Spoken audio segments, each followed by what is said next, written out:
Honey, aka Honey and Dice. I am super, super, super excited today to um, be your keeper for the premiere of Clockwork Vines. This is group one. There are actually two groups that will be playing on two different channels in the very same universe.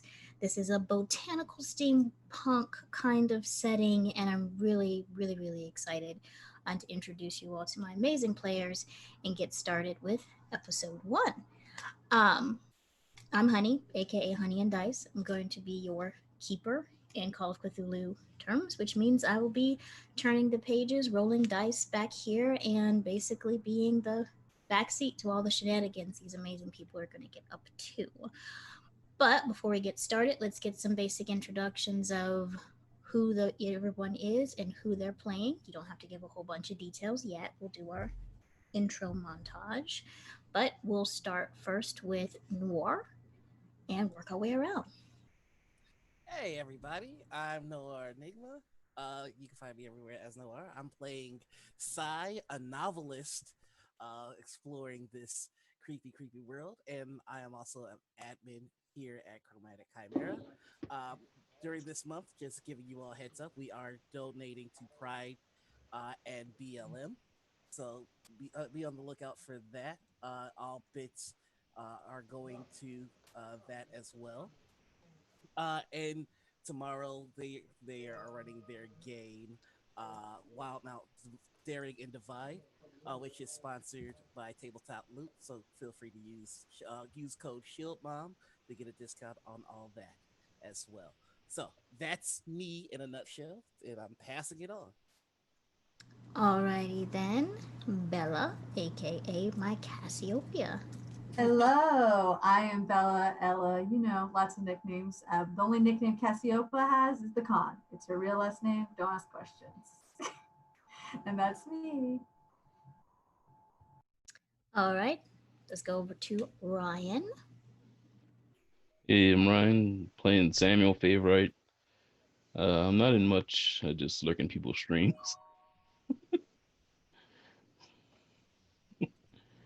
Alright, and Paul. Hi, my name's Paul. I am going to be playing Osmotus, who is a scientist in this world.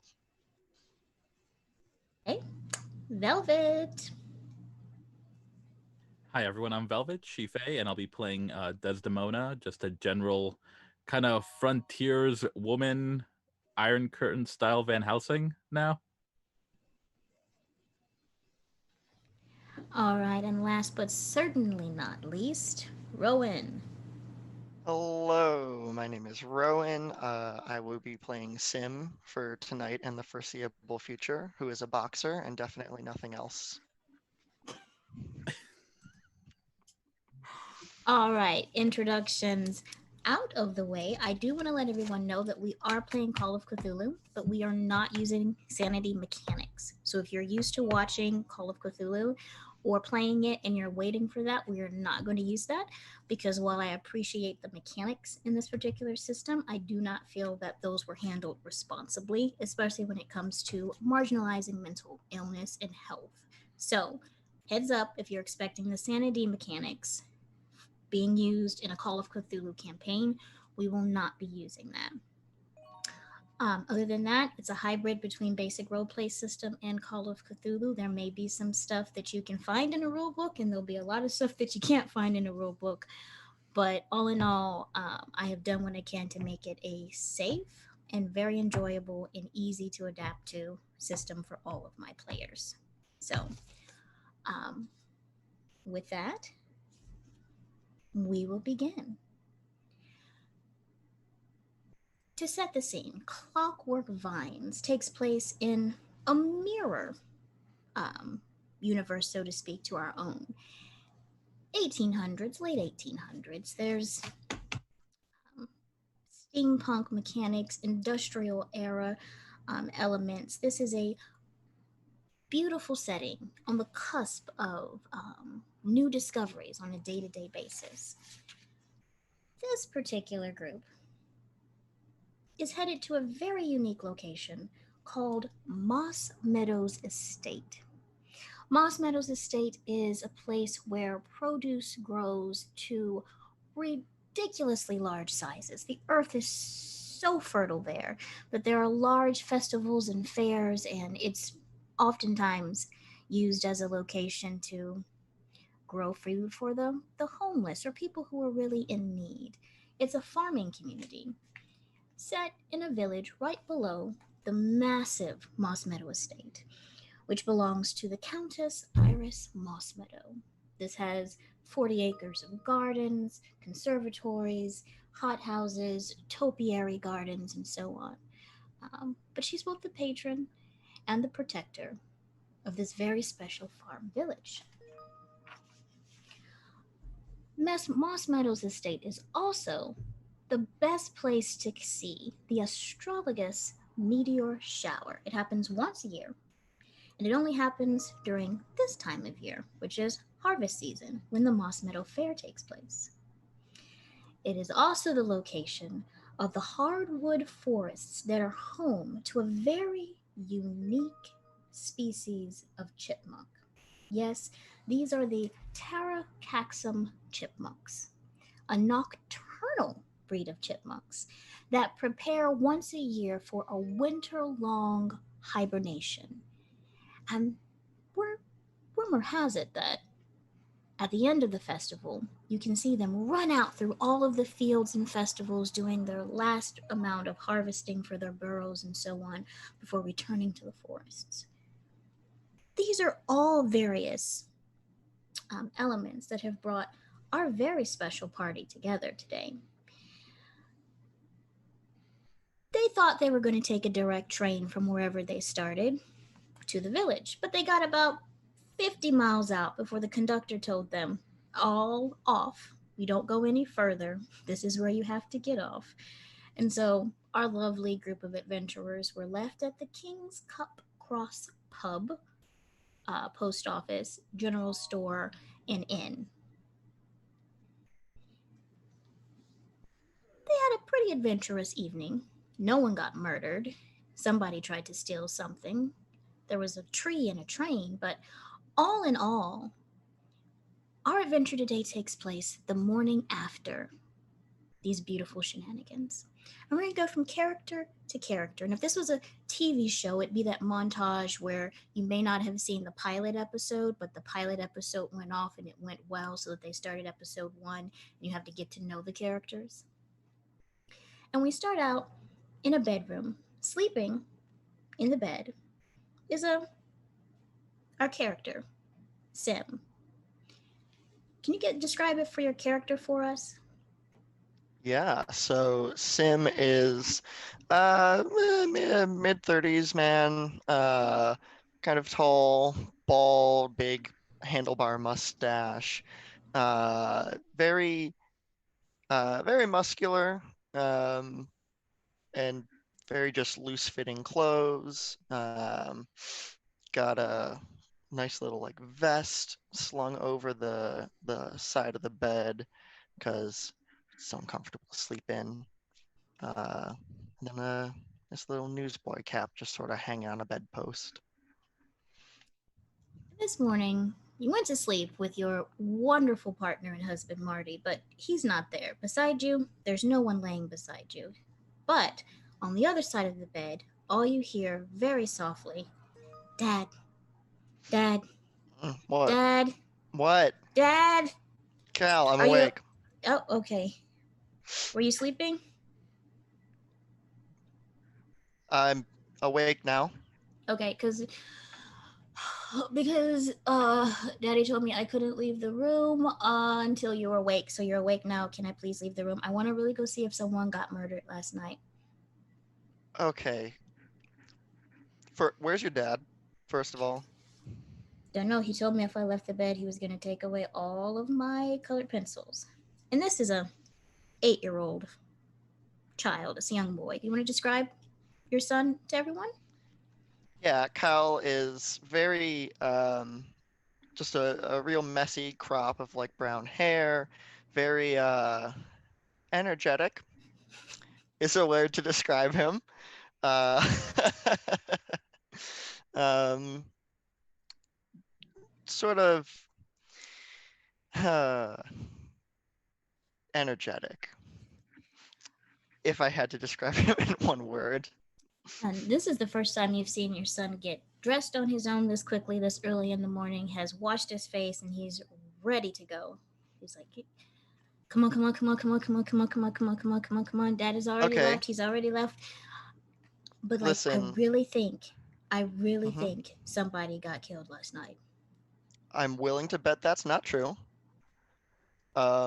And I need to drink some coffee before I go investigate a murder. So let's get some breakfast first.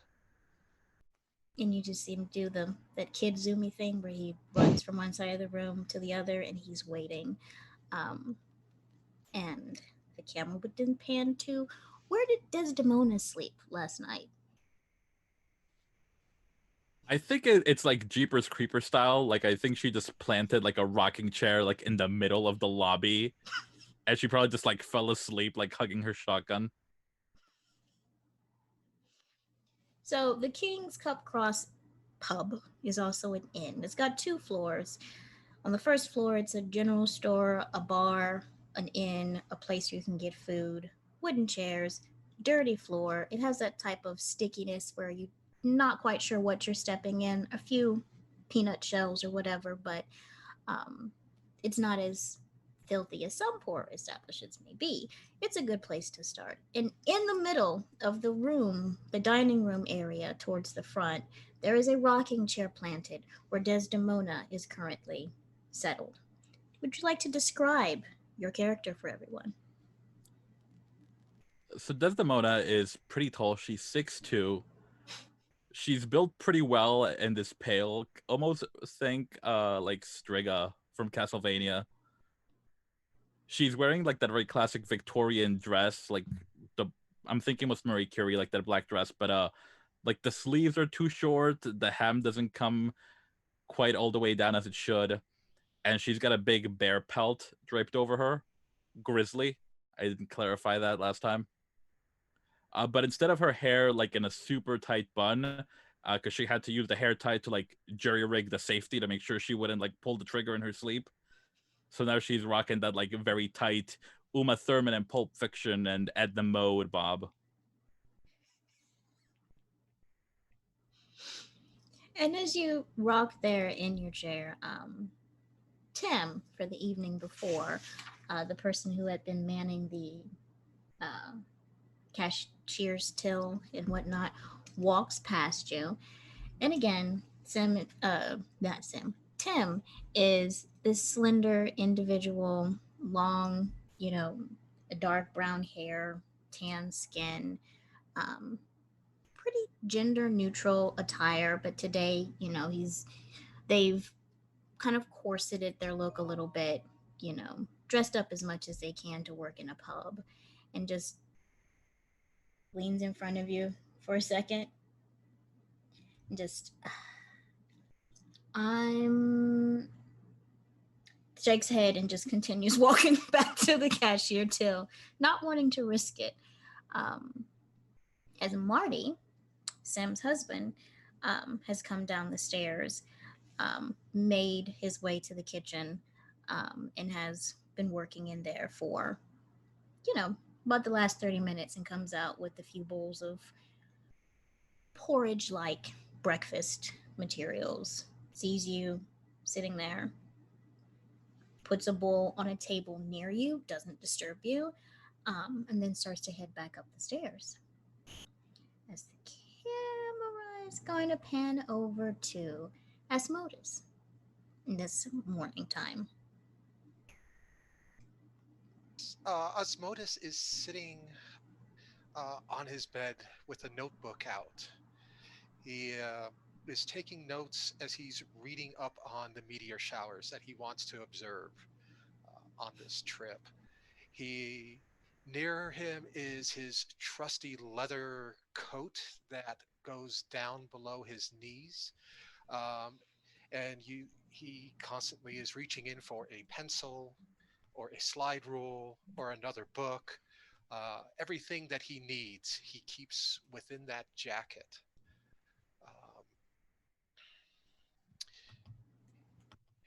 occasionally he pauses as he thinks about the events that he observed last night from his window, uh, and notes that there's some interesting people about, and he has no doubt they would make a great story uh, as he sits back and watches them all. And then we would pan over to Samuel in his room or wherever he is.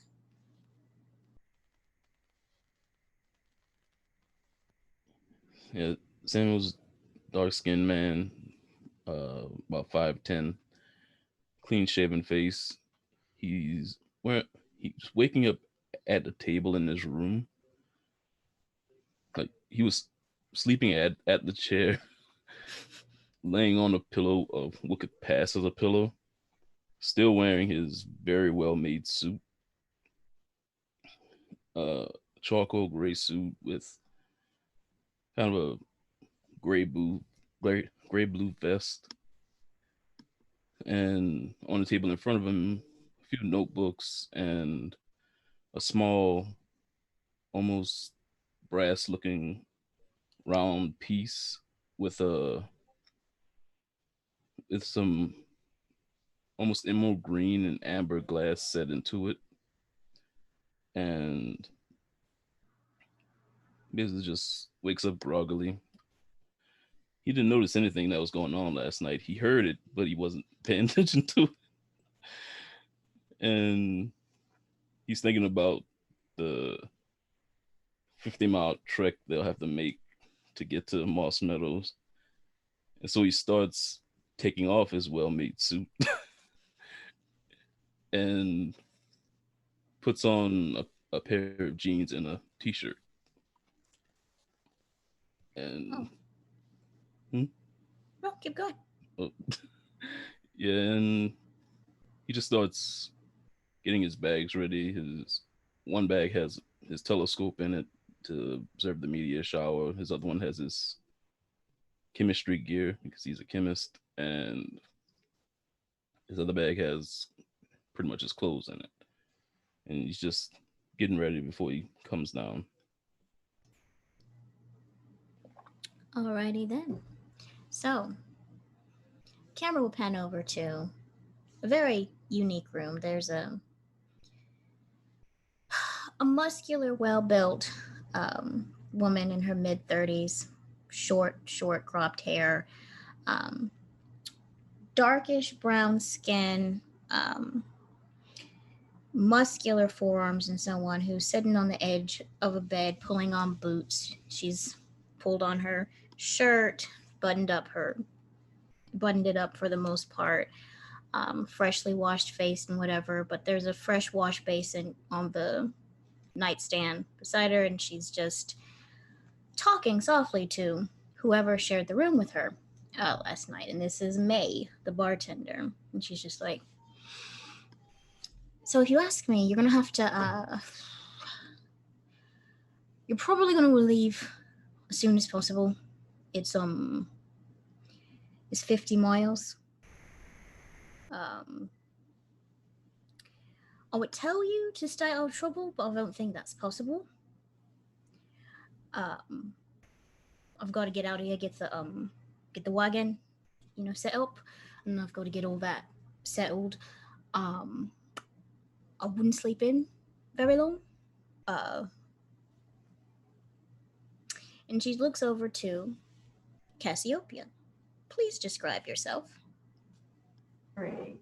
Cassiopeia is a very average height, very voluptuous Asian woman. She has long blonde hair that's like obviously dyed because her roots are so dark.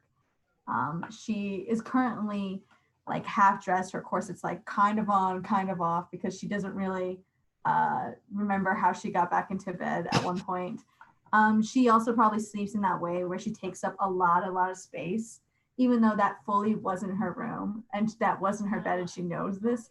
She's just sprawled out. So she's probably still like acting like she's awake, but she's fully asleep. Like she's like Trouble. That's my other name. That's what my other name is. My name. And she's like very coming in and out of consciousness. It's very obvious that she's like not listening. But she's putting on a good show. That's what she's good at, you know. Okay, you do it. You do that morning grind. You grind it, and then you serve it in coffee. Yep. Wow. May just shakes her head as she pushes up from the bed, straightens the covers, tries to pull them up a little bit to over you. It's probably not an accident that she pulls them all the way over your head and just chuckles to herself. She's put some of your discarded clothing items neatly folded over a chair. She's got everything cleaned up and so on, and she just shrugs her shoulders. All right, if you're not open 30 or so minutes, someone's gonna come in here, get you out. Um, but come and see me by the bar before you leave. I've got some stuff for you. And she'll head on out of the room, shaking her head slowly. Weirdest night she's probably dealt with in a very long time. And that's saying something, considering her personality and such. Um, but she helped you get back into, bed, made sure you were safe, and it was a very innocent, evening, just having a safe place to sleep because she didn't trust that you wouldn't get back up again and get into trouble. So it was like twofold. Yeah, she's kind of cute, but then also, and I don't want my bar to burn down. So I think as she's leaving, even Yeah. though Cassiopeia once again is in full dream mode, she's like, oh, I hate to see them go, but I love to watch them leave. And fully just she she pauses at the door for a moment, shakes her head, and continues closing the door quietly. And last but not least, we would pan over to where did Sai sleep last night? Did he go to sleep? Did he make his way back to his room? Yeah, he made his way back to his room and he fell asleep. In his journal because he was writing down everything and just kind of fell asleep in it. Um, and that's where we find him. He's just on his desk with his head in a book. Uh, and then he just kind of shakes awake like, "Oh, everything's fine, huh? What? Oh, hmm." And then he just collects himself, closes his book, kind of dries the corner that has some jewel marks on it, closes it, opens up his messenger bag that's always on him, and looks at the Bible and he makes sure that everything is in the Bible that it should be. Then he closes it back up. Oh, all right. So breakfast then. And then he gets up to head to see about finding food. Size Alley is a pretty a pretty average size guy. He's got an athletic build to him. He is a lighter black fella with slick back, slicked back black hair that has like a tinge of red to it, and he's got green eyes that they would be piercing, but they're like dulled behind his glasses. He's wearing uh, a fine long coat with a pretty fancy silk scarf around him, and he carries everything basically in either his messenger bag or this bag of luggage that he has in his room, and he's gonna start packing that up, put that around his shoulder, and head on down. Alrighty then. And so, with everyone getting ready for their day, the inn starting to, everyone else in the inn starting to wake up as well, you all would notice that there's far less people in the inn than there was on the train, and that just might be perception.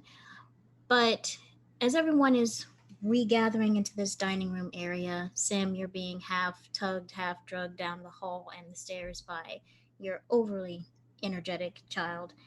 And Marty is has set up some bowls for each of the people that he's met, which still happens to be your group, of some oatmeal and a bit of brown sugar on top, and he's really dug deep into having very little resources, but probably went into the kitchen if there was a flashback scene to ask what would breakfast be, saw something that put this horrified look on his face, and just rolled up his sleeves and got to work.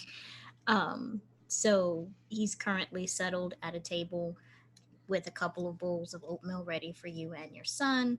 Um, and May is behind the bar, wiping it down, getting things set up and cleaned.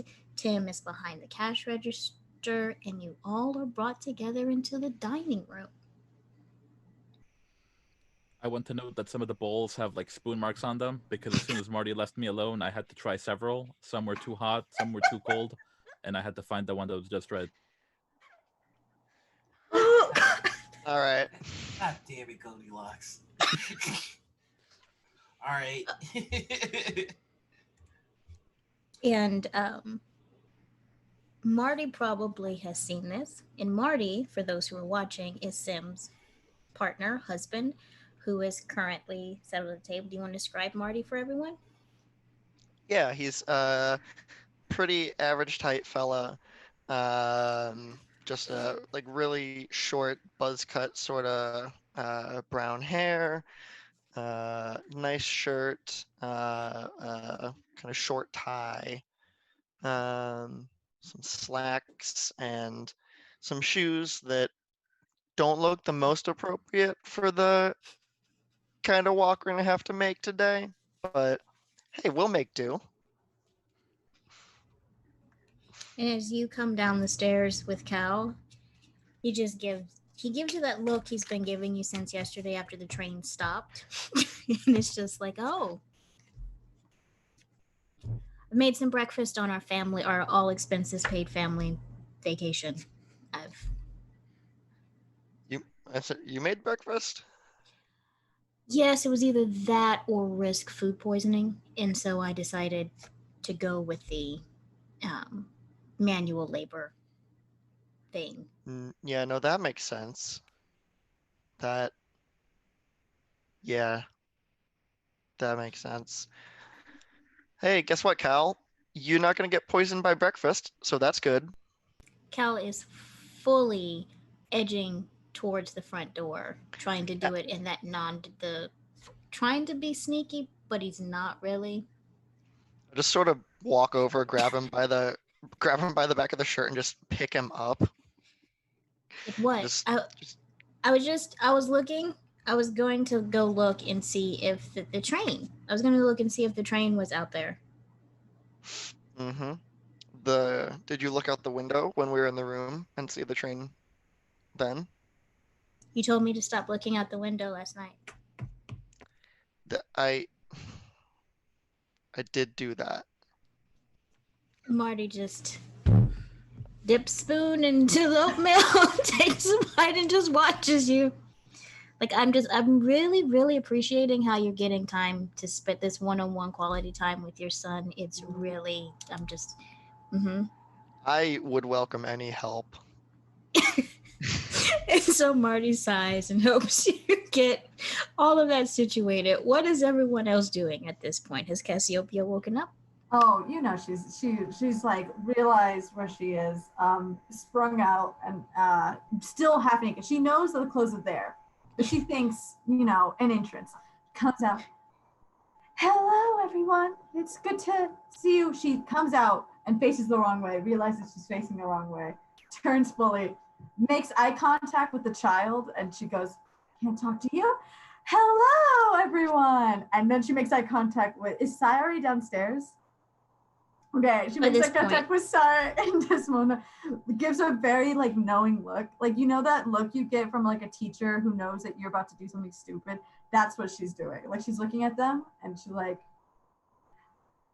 "Samuel, it's so good to see you." And she does that thing where you lean across a table, across the bar, and leans a little bit too much and stumbles a bit and keeps How did you sleep last night? Was there any commotion? There was a bit of an issue. Once again, looks over.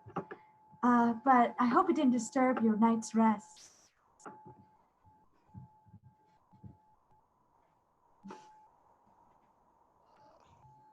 Um, She was talking to Samuel. Sorry. Yep. I was imagining that was Samuel's reaction. Just blank staring at Cassiopeia. Just He has no idea what he was talking about. All right. I heard a lot of noise last night. But you slept on through it? Not exactly slept. A night owl. I respect that. Tries to lean more. Is obviously looking stupid at this point. Her chest is obviously like about to pop out because she did not tie this properly at all.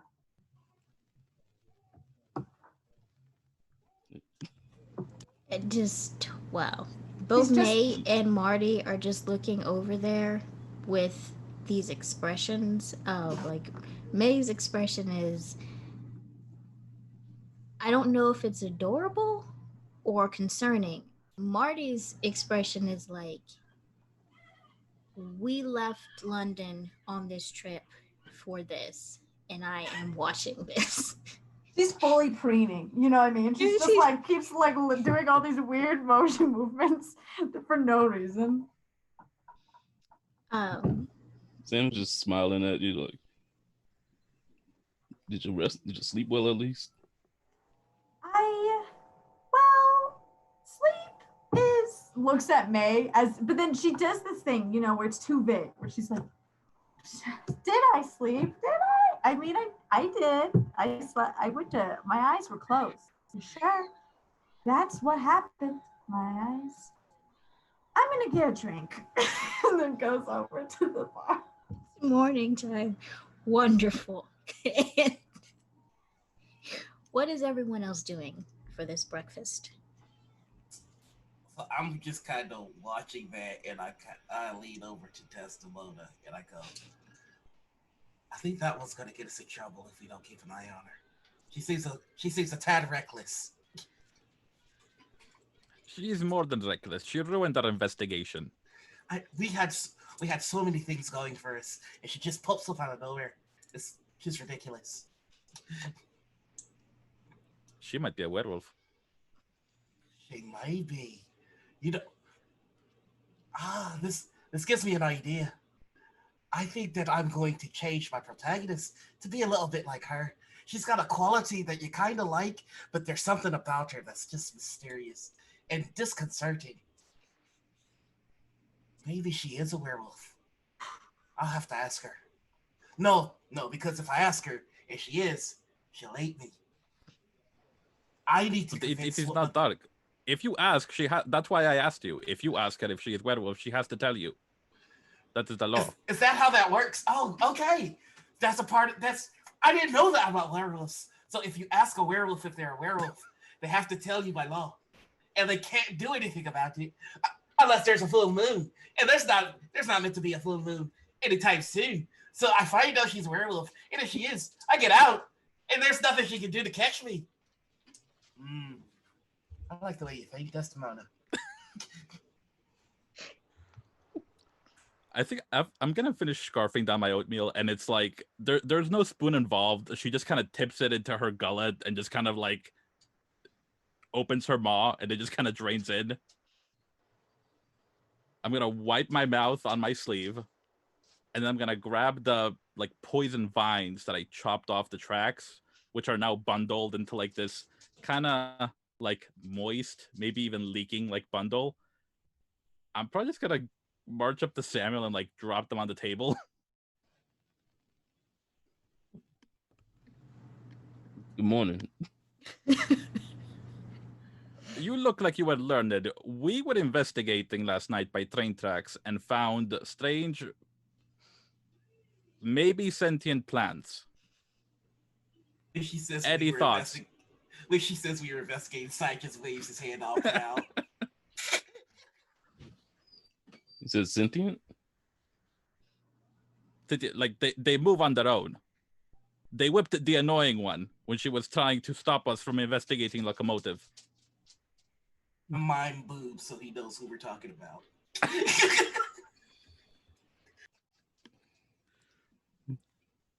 He shrugs. Have I seen any plants like this before? So let's see. Do you have a skill related to plants? Let's see what your sheet says. You know what? Just give me a basic idea roll. Your intelligence.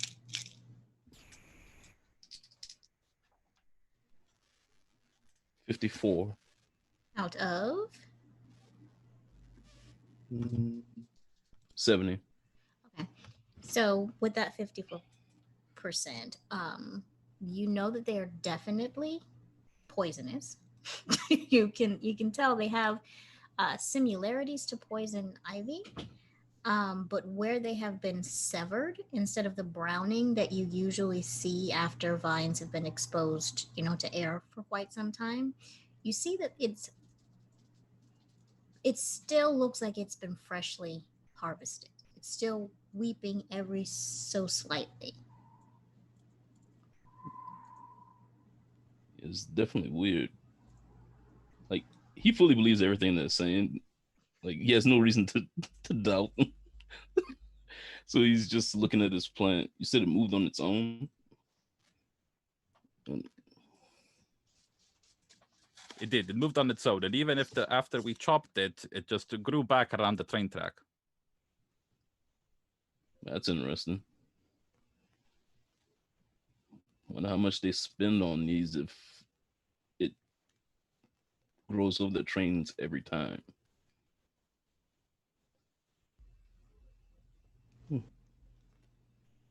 All right, and as a reminder, like it was mentioned last season, last episode, they said that the train stopped here, but the tracks did not stop. And that somehow they had built the tracks to go a lot further, but they could not proceed any further. And when Desdemona and Sai went to do their investigation, aka the most comedic chase scene that I have ever DM'd in a very long time, you saw that the vines started beyond where the train stopped. So that was the small flashback.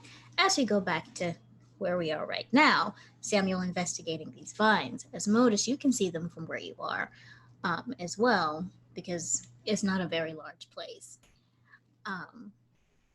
In Sim, Cal is turned around in his chair, sitting on his knees, watching over the back of the chair, just listening very closely.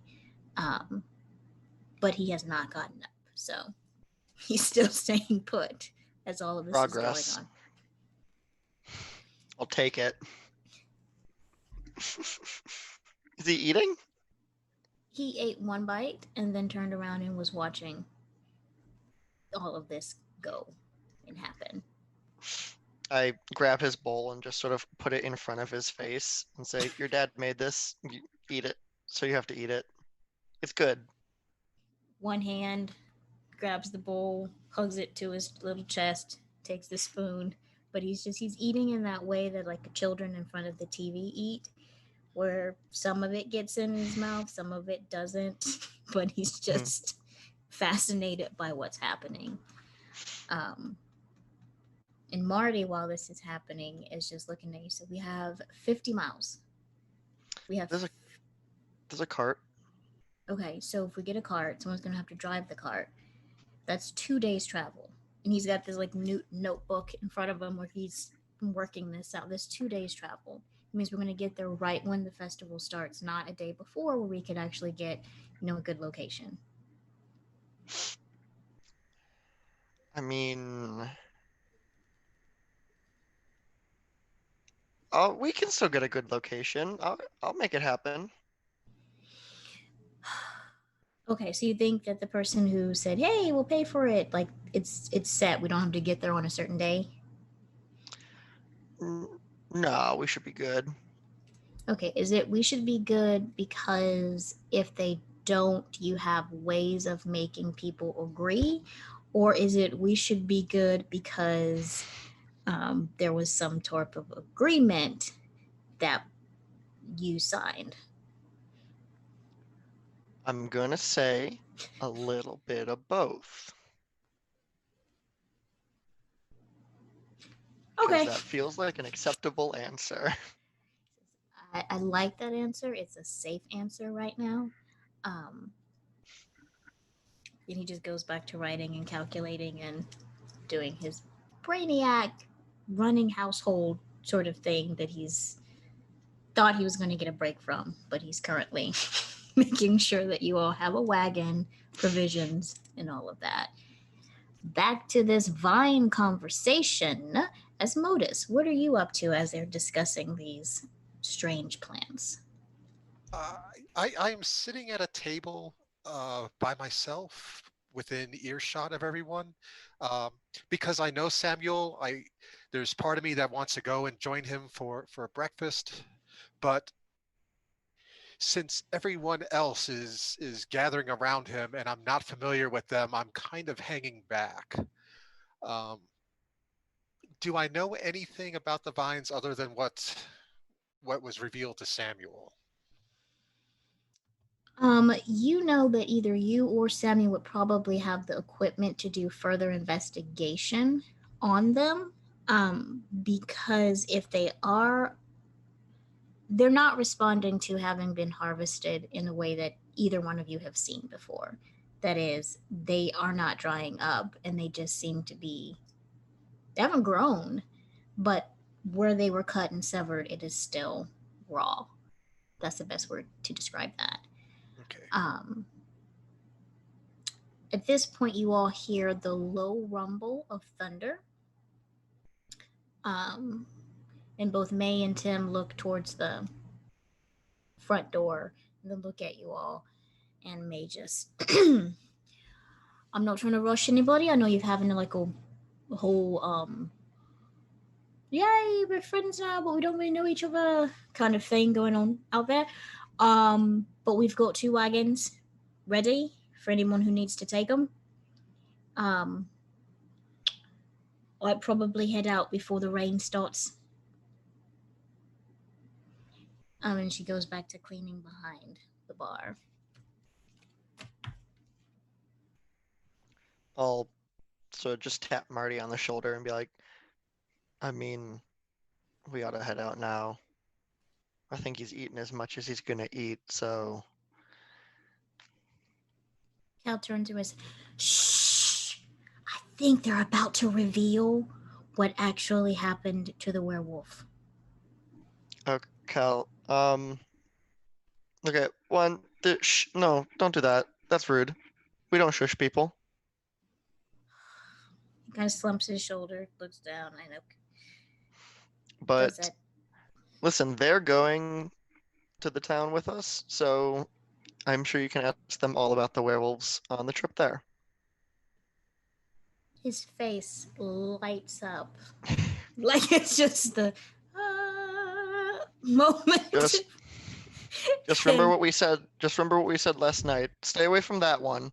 And I just point at Cassiopeia.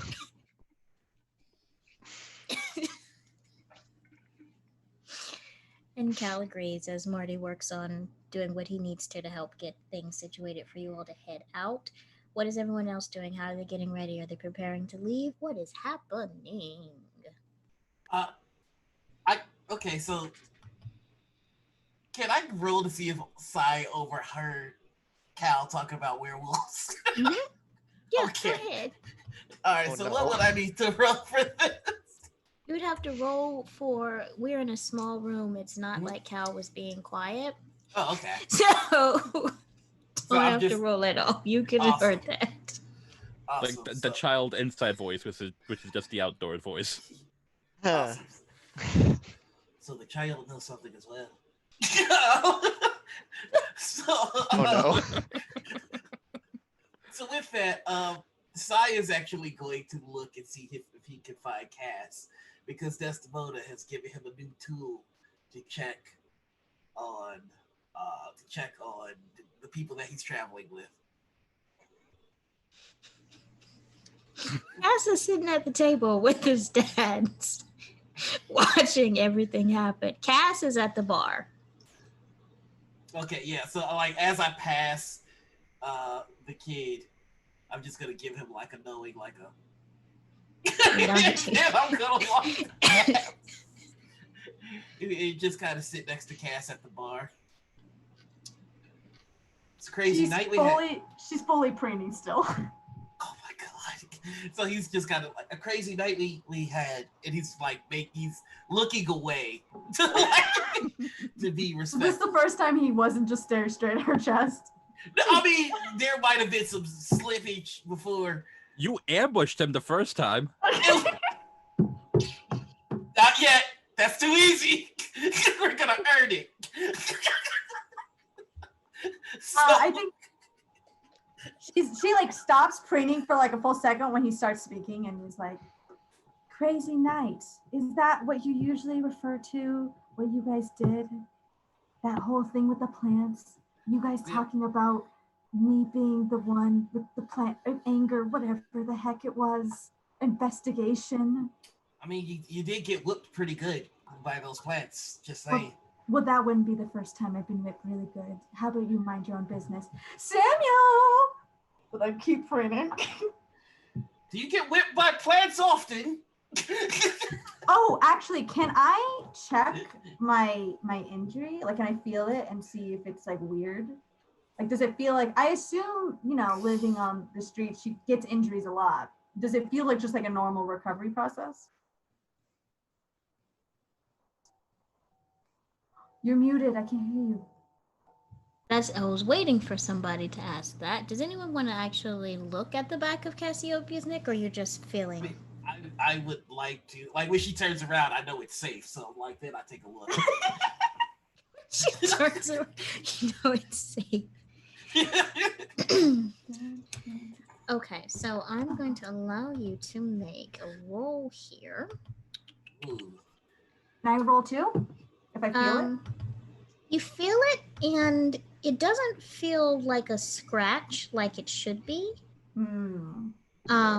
It's not very fleshy. And Sai, as you look at the back of her neck, you see it just looks like a little stripe of green. You tell me, or am I still just preening? So he would go. I know you want to get back to Samuel, but there's something that you might want to take a look at. You got green down your back from the whipping. What? And From the whipping. I think I turn to May and go, will you be a D and check my neck, please? Wait. May looks up when she's cleaning the glass.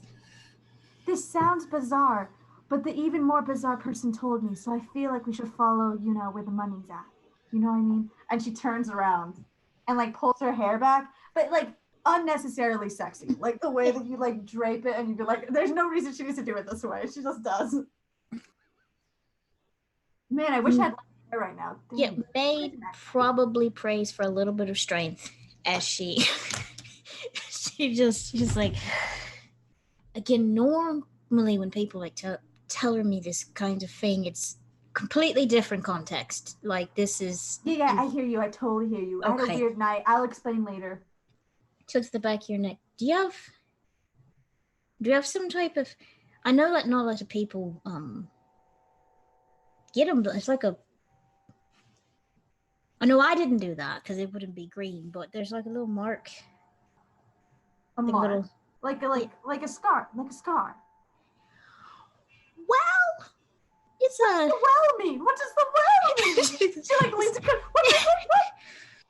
So first of all, I'm not going to. It's like I'm going to encourage you to stop leaning so that I can focus. What? Okay. Her boobs are just like just. All right. There's a bit of a mark on the back of your neck. I'm just gonna quickly walk behind May and go. Also, ask her if she's aware of. All right. What? I know that you can't do a last call for breakfast, but for the sake of everyone in here, if you're going to Moss Meadows, please sign up. I'm gonna get you a wagon so you can head out of here. I'm not asking anybody if they're werewolves. I'm not looking at anybody's necks. I'm really just going to make sure you've got provisions so that you can head out and get wherever you need to go. You Well, said you wanted... if anyone's a werewolf, they have to tell us. And he's like looking at Cat. I think she looks at May and she gets very serious. She goes, "You wanted to talk to me about something?" I did.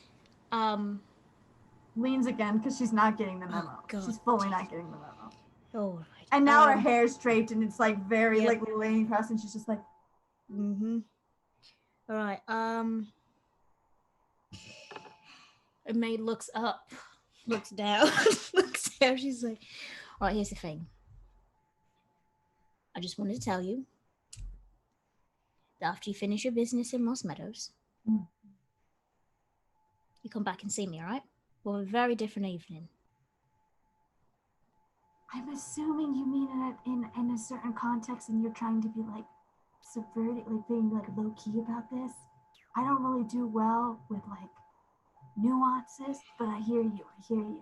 And then she like kind of gives like an awkward wink, and then like walks backwards into Osmodius. Like she runs up into his table, kind of like falls like this, and it's like, a scientist, novelist, writer. I actually don't know what your occupation is. I just know you write. And then she gets really too close to look over into what he's writing. Like just tries to see what he's doing. That's interesting. What do you So quick question. If someone were to, like, let's say, get whipped by a living growth of plant because she was trying to investigate something, and the something is people also investigating, and then the scar comes out really weird, would you say by any chance that that's like something to worry about? Does your book say that? She tries to once again pull the book like closer. Osmotus will pull the book in and close it, and Okay. No book. he just looks at her and says, "Well, I mean, first of all, what people do in their free time is up to them, and I don't want to get involved with that, even if Boring, it's with plants." but understood.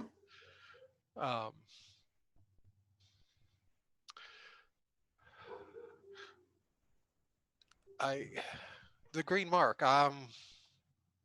Yeah, I don't know. Would I have any knowledge of anything like this? Would I have ever come across anything in reading?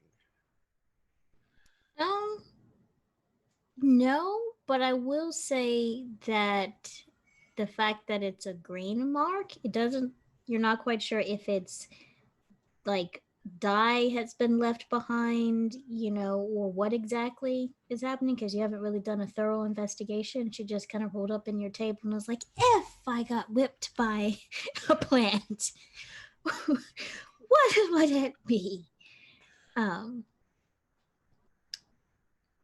But you or Sammy are welcome to use the scientific brain to do further investigation if Cassiopea's going to sit there flashing her neck mark at everyone. I would like the court to recognize that that's not only the only thing she's flashing, but just want to say that. Let it be on the official record. Please carry on. Gentlemen, difficulty rating insane. It's like Dance Dance Revolution, but it's for the gays. He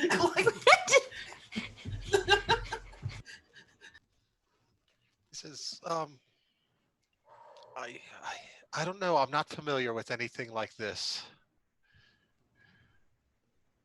Okay, I suppose that's all I can ask of you guys.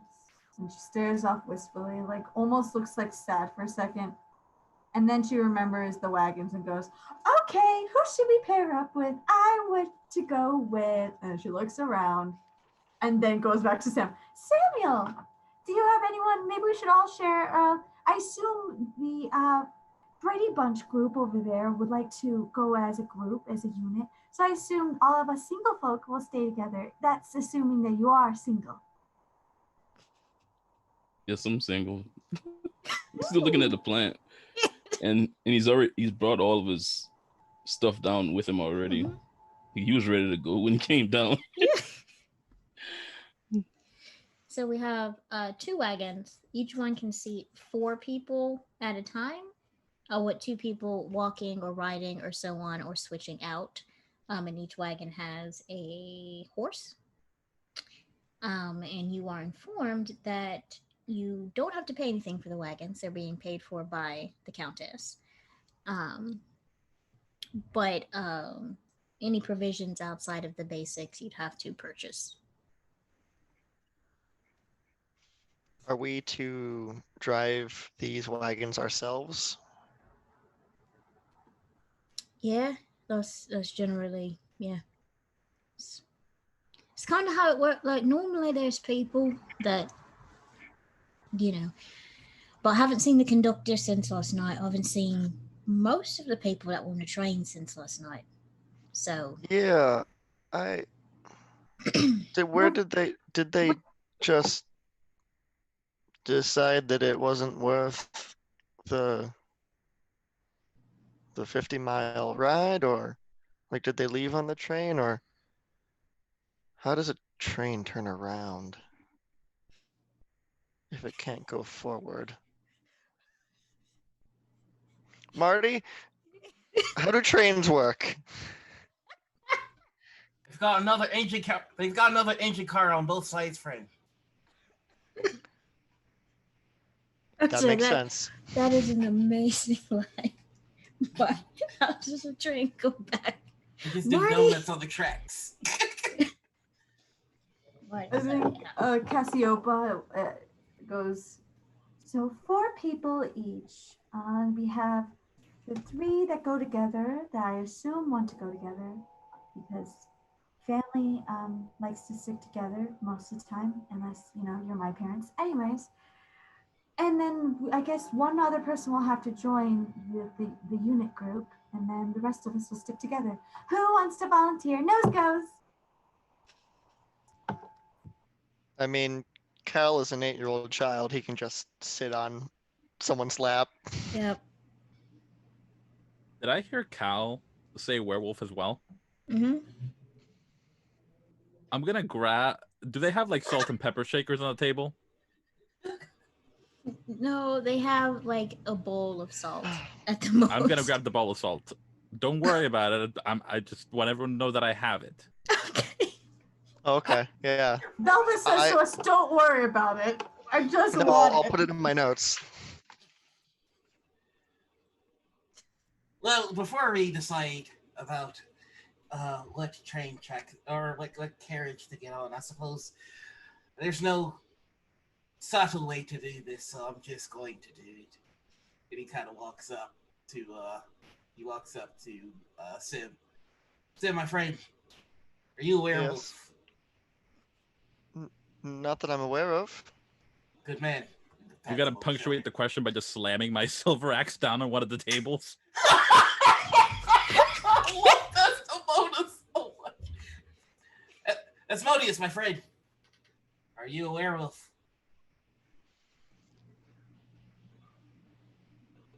No. The hesitation concerns me. I'm not going to lie testimony. It does me as well.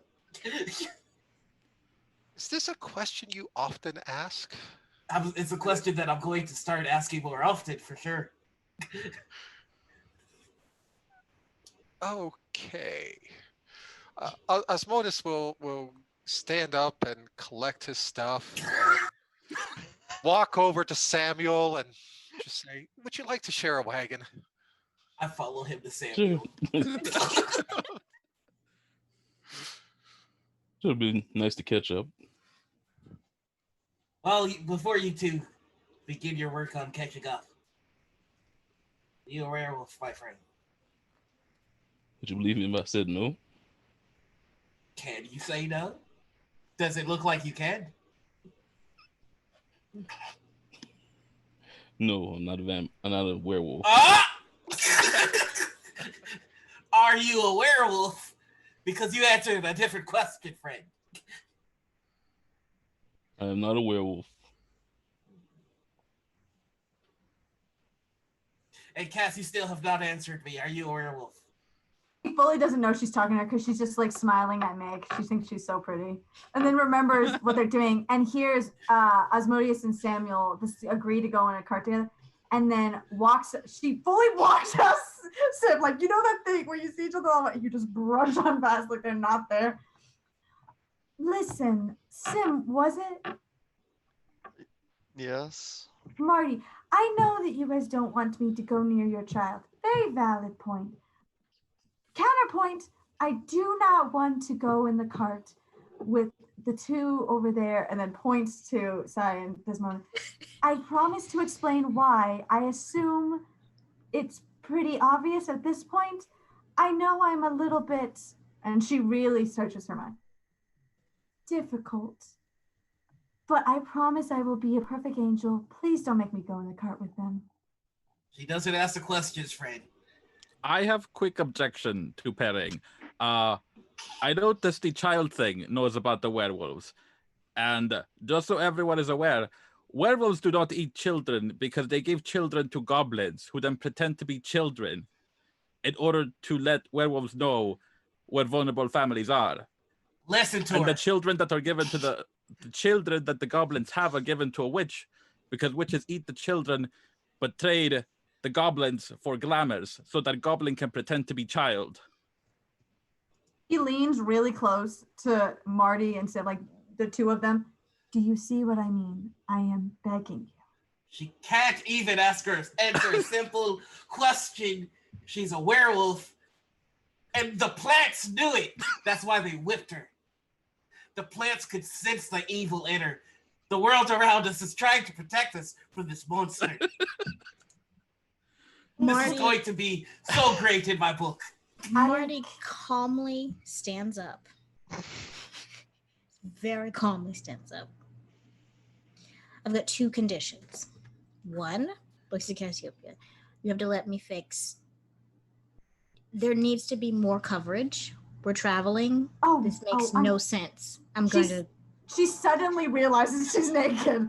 Oh my gosh, I'm so. She tries to fix it. It gets worse. Nope. Marty just stands in front of. Okay, Sim, I'm gonna go deal with this. I'm gonna deal with this. Probably use the fur. That's what it is. I'll grab our stuff and get a wagon ready. Yeah, I'm gonna deal with this. What's the second condition?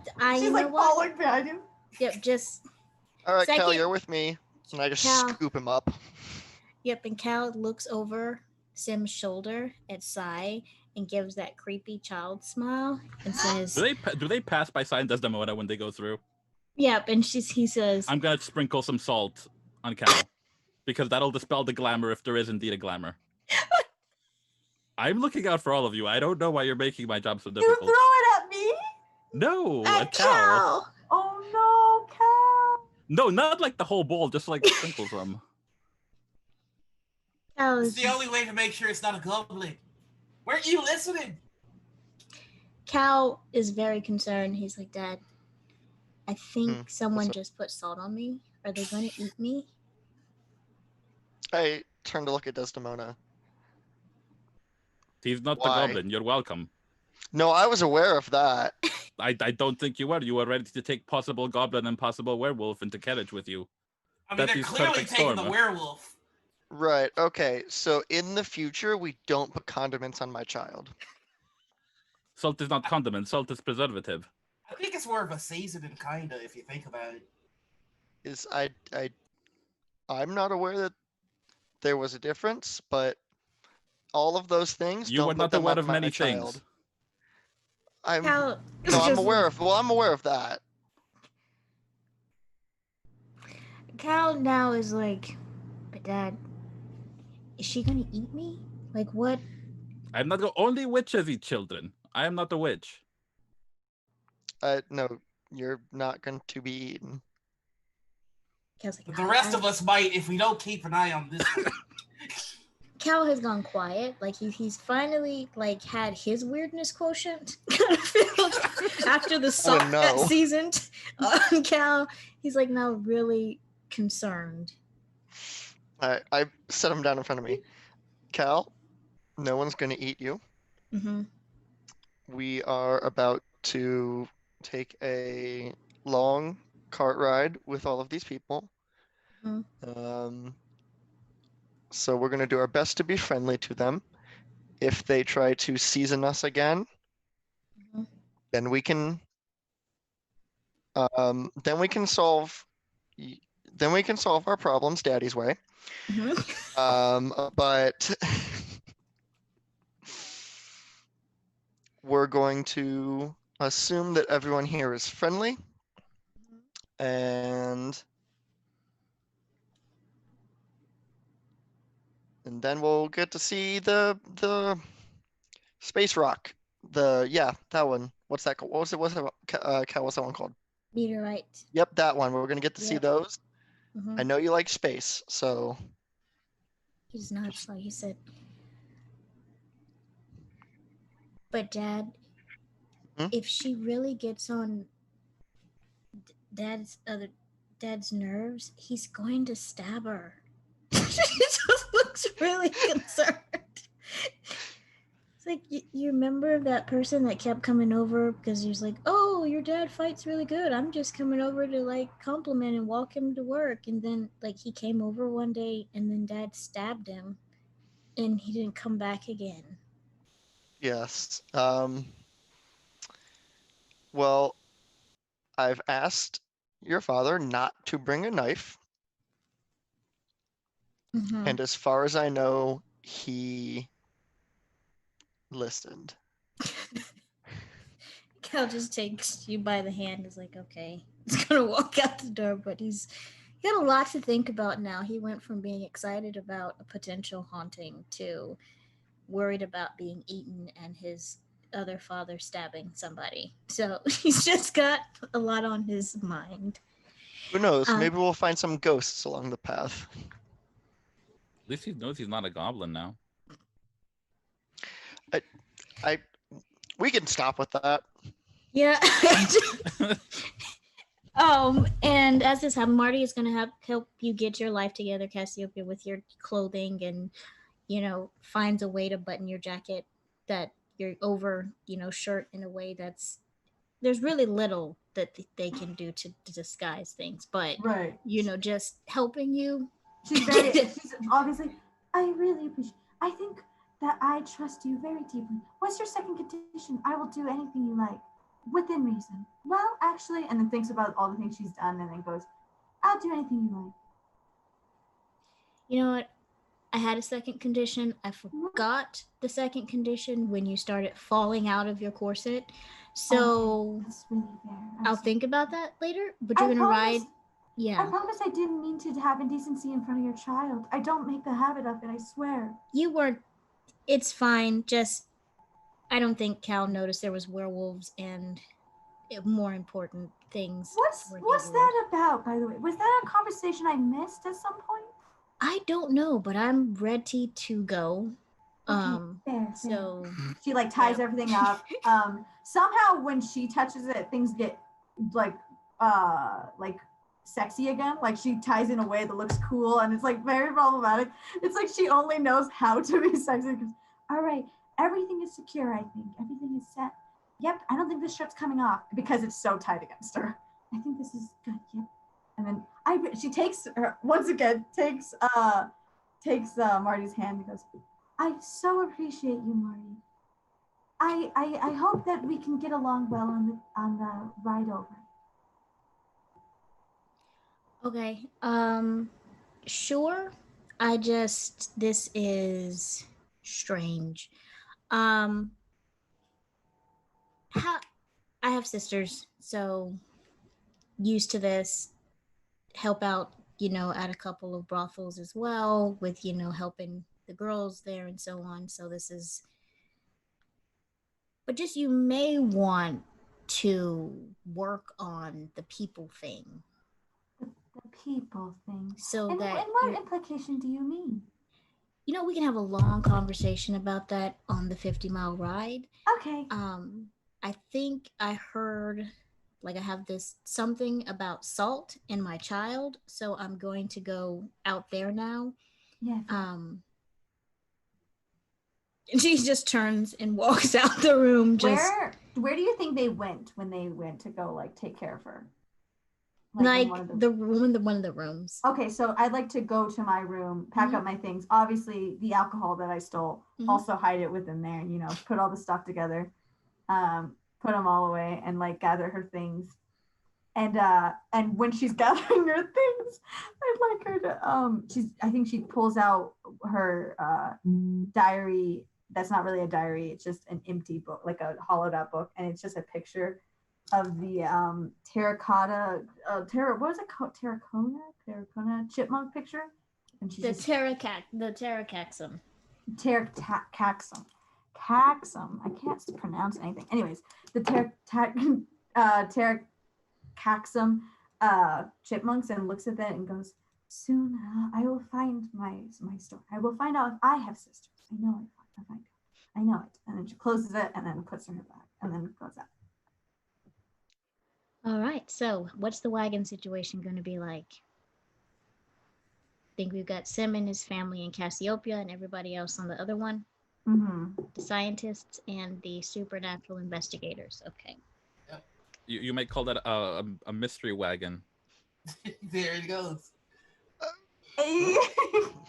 The mystery wagon and the domestic wagon plus Cassiopeia. I can drive our wagon. Yeah.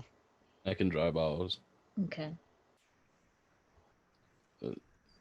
Samuel will go up to Tim and May and just be like, thank y'all for holding us up for the night, and he'll set it up any tab he has and hit him an extra tip for any trouble. Even though he didn't do anything. How much does he tip? Ryan, I'm asking you right now, how much does he tip, you maniac? Look me in the eyes, tell me how much he tips. It's not massive, it's just... Don't lie to me. Maybe like $20, give or take. And in that time, that was... That's balling. Yeah. Yeah. Yep. So you Dropping see... G's left and right. Like Tim and May are both like... Tim is, I will accept this as an overall apology.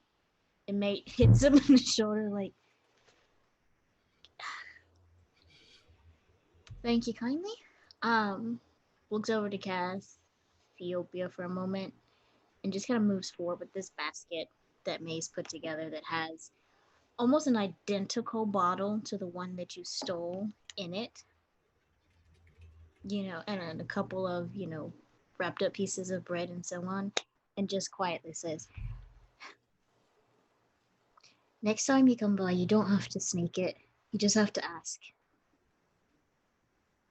She fully doesn't make eye contact because she's really uncomfortable with that. Yeah. Then she goes, okay. And then she takes out the bottle and then puts it back and just like walks away. She's like, wait, I was giving you another. Oh, what? Well, you just have to come back. You have to come back and finish this one with me. She'll turn around and like give like maybe the most sincere look she's ever given and goes, okay, I'll see you then. It's a rule with thieves. If we get caught, it's only fair that we return it. And then she joins the group. She's like, and as it pans out to you all going to the wagons and you have that conversation between the people who are in, and May is just looking at Tim like, did you really just admit to being the faith? Like, did that happen? And Tim is like, well, you know how to pick them. And May's like, you know what? It just goes back to what they're doing. As you all make your ways to the wagon. And they're decent wagons. There's a bench, seat in it, some space to put things on.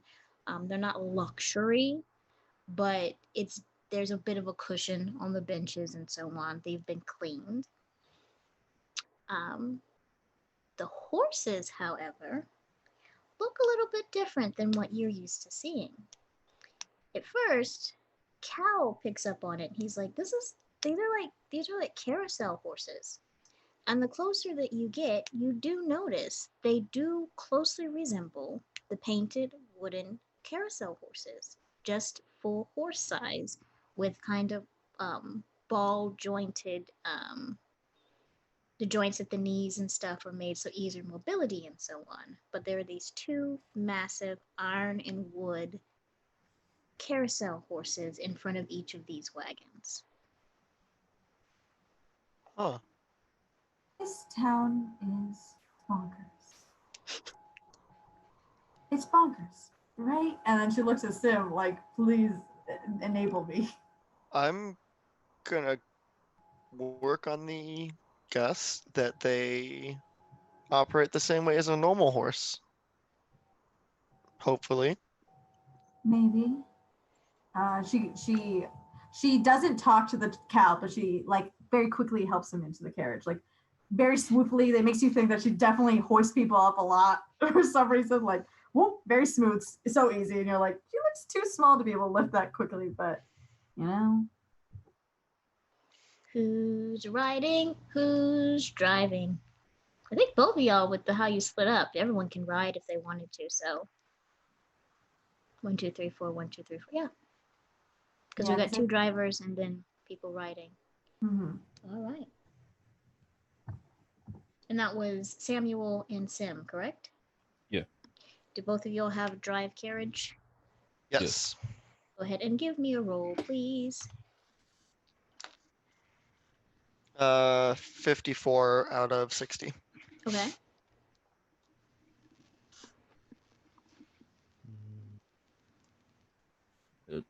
22 out of 40. Okay. So you pick up the reins like you're used to doing, and it does seem like the carousel pony horses do respond very much like a regular horse.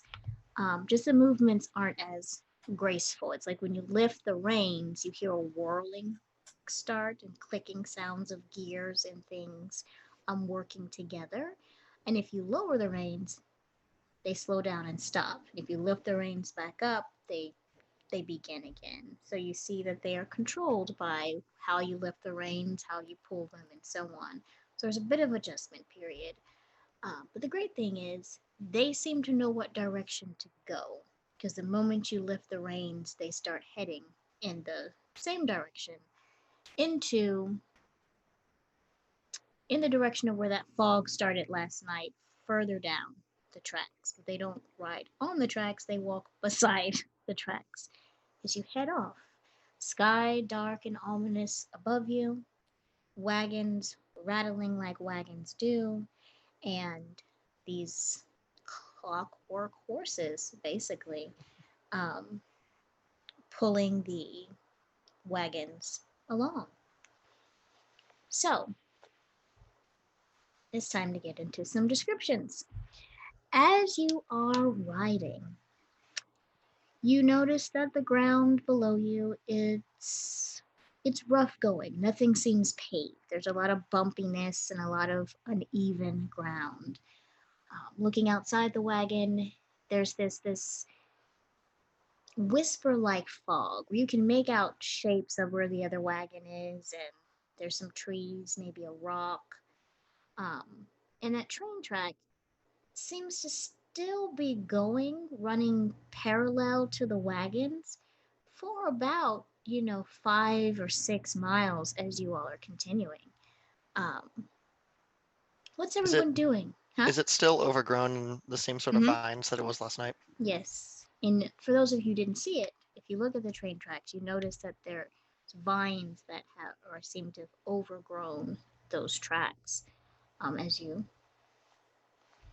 are riding along. What's everyone doing? Sim is mostly focused on trying to figure out these fancy robo horses But he's keeping one ear open, just to listen to whatever's going on behind him, to chime in if it becomes necessary, to prevent a stabbing, if need be. So in the domestic wagon, Cal has gotten back to doing his math, which is a requirement. And Cassiope, you watch, as Marty has like these books that he's given, to Cal as they're riding along, and little pieces of paper where he has some numbers to work with and so on.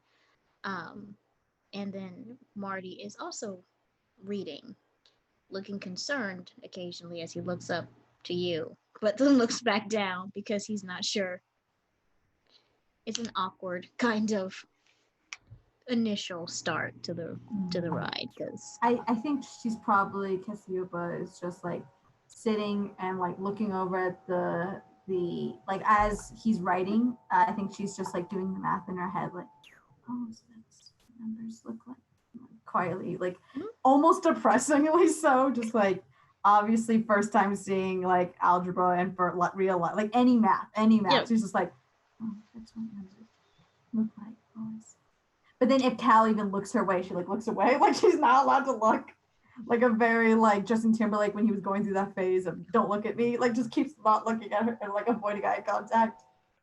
And like smiling really awkwardly at like Marty, like still not talking to your child. It doesn't say that, but that's her face. Cal actually moves from sitting beside his father to sitting on your side of the wagon and turns his workbook to the side so that you can see what he's doing. And then he actually starts to explain, and you notice for an 8-year-old, he's a pretty much a numbers genius.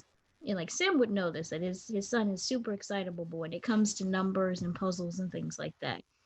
He's almost prodigy level, as he's showing you how some things are, and then looks up at his dad and then looks at you and then draws a tic-tac-toe thing and just kind of winks at you as he starts to covertly play tic-tac-toe with you in his math book.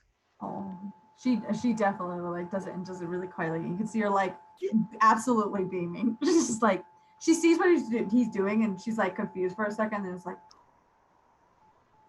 and then realizes no one else is the character and starts playing. She doesn't let him win because she knows he's gonna win. All right, carriage 2. What's going on in there? So Sai is just taking very detailed notes about everything that he's seeing, like wondrous automaton horses that they've brought us in this weary, dreary land, and just being just right jotting that all down, and then he's in the carriage with the scientist. He would go, I understand that I asked you all pretty weird questions. You see, I'm writing a story about supernatural, about things that are strange to this world, and I think that that some of those things might exist. And it's wise to trust people that know a little bit more about that stuff than you. And my new friend here, he kind of gestures to Destimona, informed me that werewolves have to tell you if they're werewolves. As a matter of some sort of lycanthropy law. So I just wanted to make sure that I was traveling with safe individuals. See, I'm not mad, I just cautious.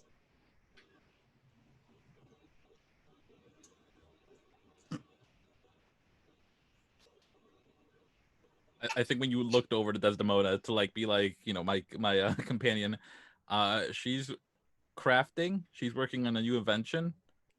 It's a bear trap fist. So when you pop someone, the trap shuts.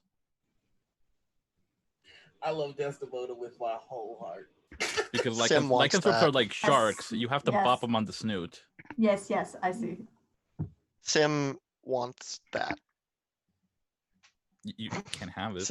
Okay, well, it's disappointing. Keep your goblin child. Samuel's given the the plant. You wrapped it up in some cloth and handed it to Asmodeus to take a look at while he's driving.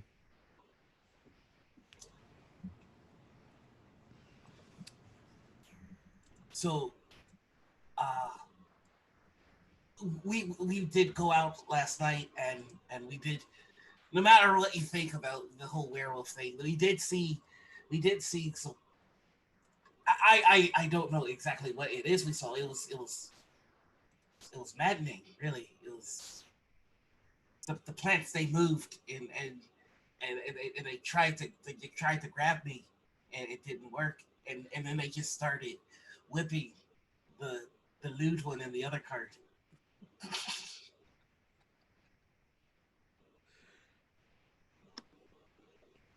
Are there woods? Are we passing some woods, or is it all open? You're muted. So, so you seem to be on a set path. You can see, it seems like in the periphery of the fog, like how far it goes, that there's probably some wooded areas. Okay. Because there's always wooded areas in these settings. Um, but it's like you'd have to get off the wagon and like walk out, a piece before you would see. So as Modus will turn back to Sai and just say, what was that question you asked earlier when we first met? Are you a werewolf? I'm sorry, I didn't hear that last part. Are you a werewolf? What was that last word? Wolf. The Howl at the moon. Traveling packs. Alpha, beta. Werewolf. where Osmotus will look, like sit up and look over out by the forest and go, there, wolf, and just sit back down and take the plant that Samuel had given him and start investigating it. Sai is gonna dead ass look at Desdemona like, I don't understand what just happened. He made pun. Lycanthrope location pun. Oh, okay. What I felt was that the compulsion that the werewolves have to abide by about answering truthfully finally took hold, and he was confessing. But I see now that you're making it funny. That's great. I don't do comedy. I mainly do drama, and stories of that nature. And now I'm branching into supernatural. That's one of the things the critics said that I say that I need to work on my jokes. So that was well played. I'll put that in the book. Great stuff. He's just like glaring now. Thank you for that. As you are riding, you start to hear, because these are covered wagons, by the way, because why not? You start to hear the pitter patter of rainfall.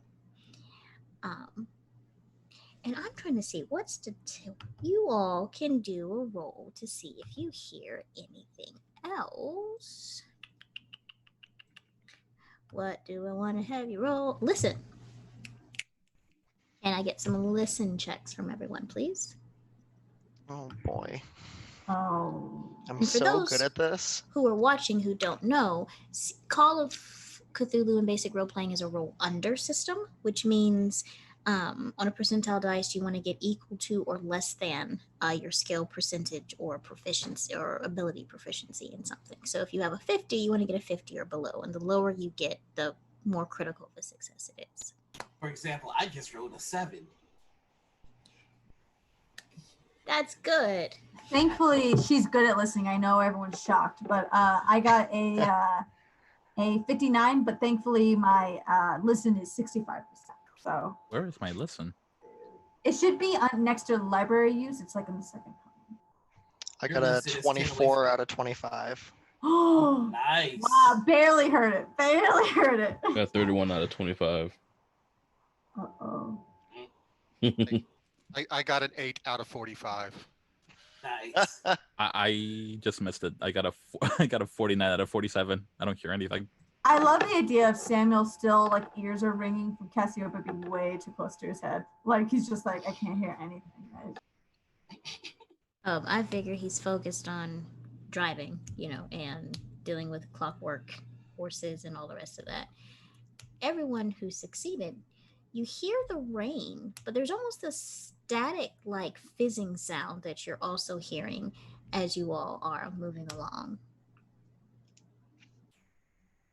Does anyone hear that?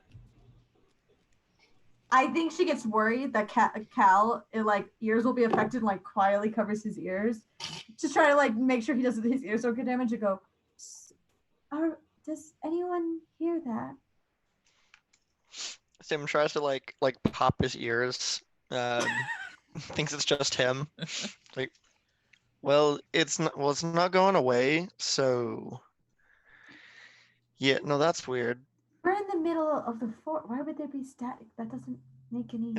He leans down and puts his ear next to the horse to see if it's coming from there. It's not coming from the horse. Ah, well, that was all of his ideas. Yeah. Marty doesn't seem to hear anything, but he does look concerned that you hear something and that Cassiopeia hears something. It's like a buzzing. And it's gradually getting like the fizzing sound of a fuse or something that is being burnt through or preparing for something. Can I use my spot hidden skill to try to see if I can spot and plus listen for the origin and see if there's anything weird about this place? Because I don't think she checked in the wagon very much. I think in her mind she was trying to behave, and so her brain's just like behave, and talk to the You hear the sound coming from outside, so you hear the rain, and there's like this static. As soon as the rain started, you began to hear the staticky sound. Can I look at the roof and see if something's up at the roof? The roof just looks like a roof. You see the rain, kind of the little pitter patters of the rain indentions. Asmodus would like to stick his head outside the wagon and look up to see if he can see anything. Are you going to look up, or are you going to look towards where the tracks were, or are you going to look towards the direction of the forest? What direction are you looking? All around? Is there a particular direction the sound is coming from? You got a pretty, what did you get again? You got like a 7. An 8. I got an 8. 7. So I will say the people who got under a 10, you notice is coming in the direction of where the tracks would be. Then that's where I would be looking. I will also be looking there as well. And as I'm like leaning out of the carriage to look there, I am also pulling out my Bible. I'm not opening it yet, but I have my Bible in my hand just in case somebody needs to catch a prayer. That's a new way to put it. I'll go ahead and wrap up my fists in my boxing tape. Mm-hmm. I think Cassiopeia doesn't realize that they're in a state of emergency till she sees Sim wrapping his hand, and all of a sudden goes, okay, and then taps Cal, because I think she knows that Cal knows what to do. Because I think she assumes right when she sees that, she goes, there's like a flow of thought where she goes, he's wrapping his hands. He's done this before. They said something about punching people earlier. Cal is a child of this person who punches people. I should warn Cal. And starts tapping him and being like, but still covering his ears because she's worried as heck about him. Just Cal does look a little bit confused until he sees the fist wrapping. Then he looks a little bit excited. He looks over. Why are you excited? What's up? This usually means Dad's gonna fight somebody. It's really cool. We're in a moving carriage. What do you mean he's gonna fight somebody? What's this even entail? I don't know. Maybe there's ghosts. We need to get you away from those guys. Those people who keep saying, that woman and that man who keep saying that, we need to get you away from them. And then I think she gets her own gun out and she goes, my fists are weak. And just takes all her gun. and kind of stands in front of him, near like in front of the door. So then she's kind of blocking him that way. Oh my god, do we all have guns? Yes, we're stupid. Yes. I mean, now that I know what's hidden inside the Bible for Sai, I want to pull a gun out. But I kind of just lay like my axe, my shotgun, and I still have the bear trap fist, so I just kind of start doing eeny, miny, mo to see which one I'm going to use.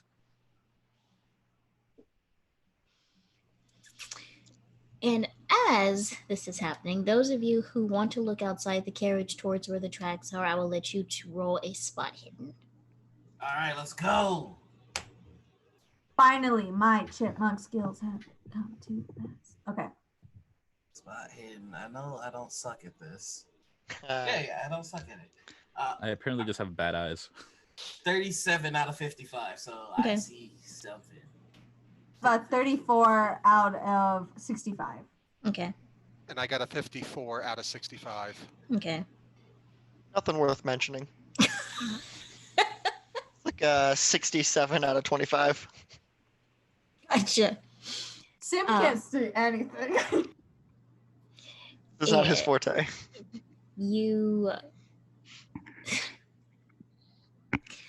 those of you who are looking towards it, you notice where there were vines, there seems to be these faint seed-like pods that are growing on each of the vines, and there's a whole bunch of them that are now suddenly appearing on these vines that weren't there before. And there seems to be the origin of the fizzing sound, because as the pods grow, there just more water lands on them, they start to get bigger and bigger, and you hear a faint like kind of sound, chittering, and going on as something is moving in the vines and under the vines and around the vines, as this is happening. Can I spot hidden a chipmunk? Can I spot hidden the chipmunk? You can roll a spot hidden. You may not be a chipmunk. You don't know. I would also like to spot. I got Okay, I got 37 out of 65. Okay. I'm also gonna spot hidden. Same. I want to find these chipmunks so badly. I 28. That's why we're here. 46. Okay. So yeah, pass for me. Is anybody gonna tell Samuel that there's something going on? I was about to ask, is anyone telling Desdemona or Samuel? Oh yeah, What's- like the sign was very obvious. He's full on leaning out of the carriage with the Bible in his hand. It's the gun is still in the Bible. He's just holding on to the Bible, just in case prayers. But I think Cass is like giving a play-by-play to Kathy. Okay, now I'm trying to look for a chipmunk. The chipmunk has to do with my backstory. It's very hard to explain, but we're gonna find the chipmunk. If you can find the chipmunk, that's cool too. And like keeps looking out. Also, I'm scared that something else is happening, so you stay on this side of my hand. Rolled a 35 out of 47. Okay. You look out and you also notice the seed pods and the chittering and all the rest of it. That spot hidden, you just see the vines are moving as if there is something underneath them. But you don't see any fur or a chipmunk. You just see that there is something burrowing and moving underneath these vines that are getting thicker as these little seed pods are getting larger. Samuel, can you stop the carriage for a second? I kind of want to see something. Okay. I mean, I imagined I was actually looking out the front up where Mhm. Samuel was driving, so I would be going, do you know about a plant that, relating what I'm seeing in the form of questions to try to see if he can use his expertise. Maybe we can figure this out of do we know of a plant that would grow this fast? Let's talk of the giant plants, the giant vegetables that grow around here. That could be a thing. Well, we'll have more information for you to study once we he finally takes the gun out of the Bible. Once we take a closer look, I need to get the details for our story. And he like hops out of the carriage and he starts to head to where he saw the vines moving. Clips his gun out, just in case. So you get out of the wagon and head towards where the vines are growing thicker and the seed pods are swelling up. Well, he's going to where he saw like something that like was moving under. Yep, that's underneath these vines that are growing with the seed pods. Yeah, he's that dummy. I'll follow behind Sai, axe in hand. Okay. I'll stop the wagon and I turn around to Marty and Cass and say, "Right, should I go bring them back?" By the way, Cass, as soon as you turn around, acts like she was not talking to like Cal at all. Just looking around. Marty has a look of concentration, on his face, and he's just idly rubbing a finger up and down one of his sleeves because there was probably something up there. And he just gives you a sort of a chin up, and then gestures for Cal to come sit beside him. All right. Do what you need to do. You know what I would say? Just do what you need to do. Just don't get dead. Right. That is the goal. I'll hand Marty my shoulder bag. Mhm. It's got a gun in it. He knows that in case it becomes necessary. Cass pops up and is like, I'll go with him. Okay, I'll just go. And they're just like, All right. Marty's just like, yep, I'm filled with so much confidence. She comes out really cute and then pulls out a gun and then she's like, We And really Cal- are in America, aren't we? follow Sai and Desdemona and Yeah, and in the wagon, Marty just wraps an arm around Cal, keeps him close by, and just sighs because this is not the family vacation he was looking forward to. But No, I'm sorry. you know what? Those jokes are funny, but I take notes. So,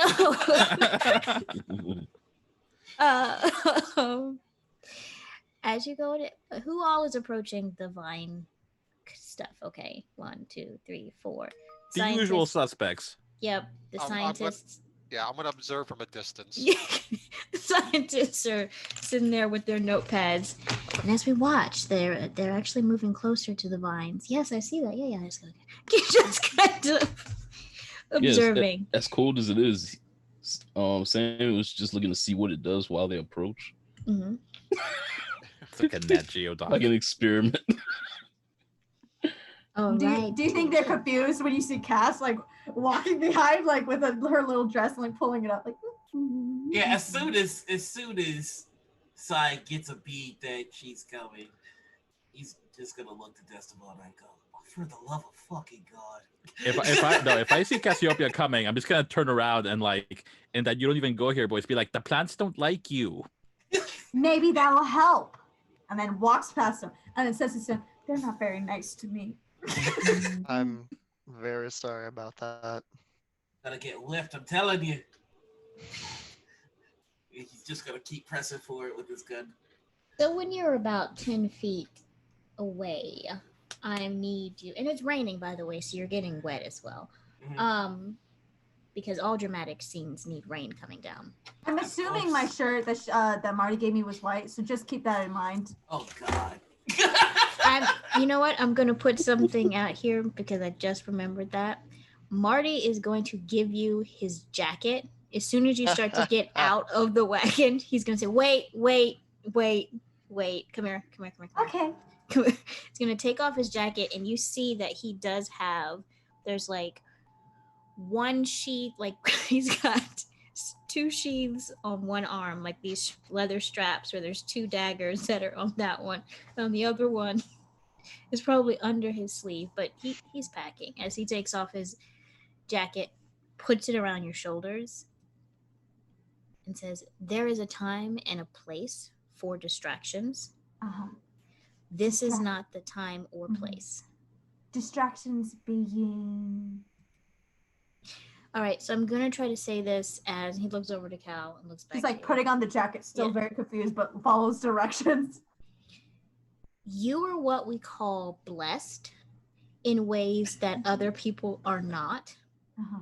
that can be distracting. Okay. So we're gonna put on a jacket so that they can focus on whatever might kill us. Are we talking about my breasts? No, we're not. We're not going to talk about that. We're just Oh, going to okay. take that in mind, keep the jacket on, Okay, yeah. go with them. Okay. As she gets out, but then she once again turns and goes like, I will do this because I would like to follow your wishes, but I would like you to know that it is not my responsibility what the men feel that they can't keep a concentration on. That And then, wasn't. like, throws He's herself out like, starts walking really fast. Wait for me, Sam. Wait for me.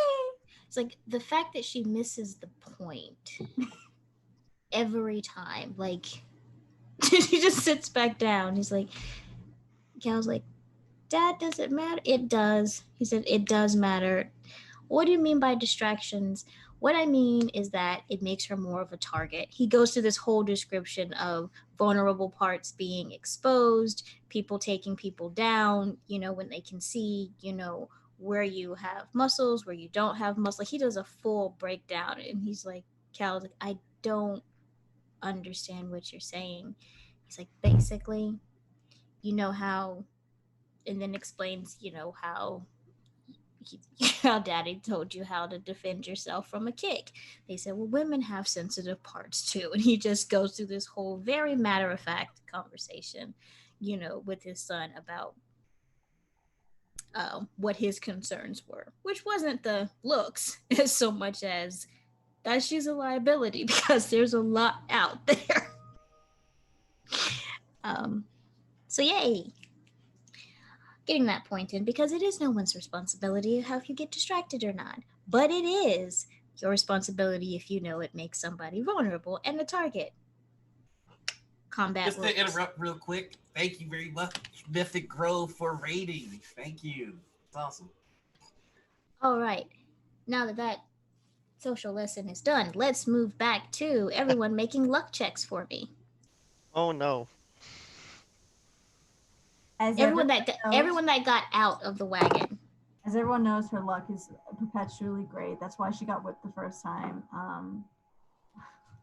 What if My instead luck. of luck, I rolled effort? Okay. My luck roll was a 2 out of 55. Oh, What the? Once in her life, she is actually lucky. What are we rolling Okay. again? Luck.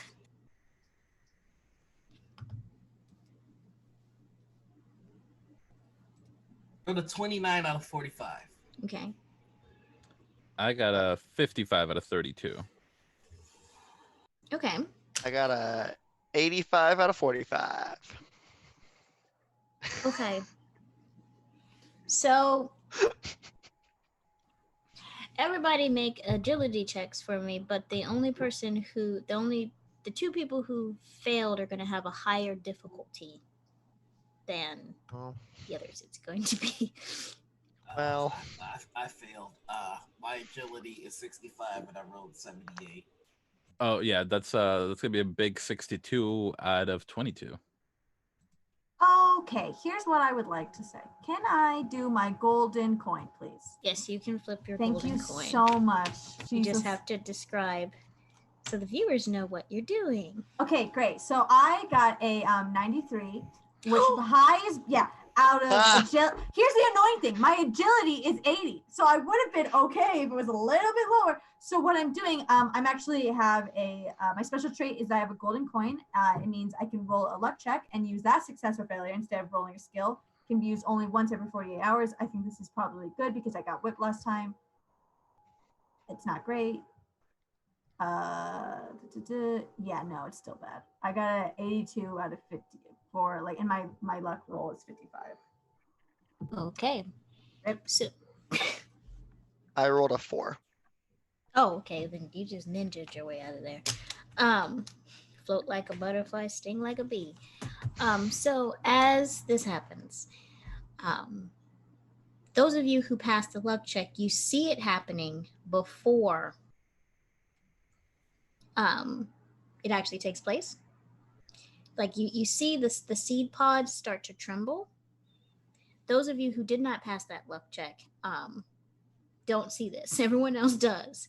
Everyone who passed the agility is able to move out of the way before several of them start to explode into these massive explosions of tiny little sharp seeds that hit.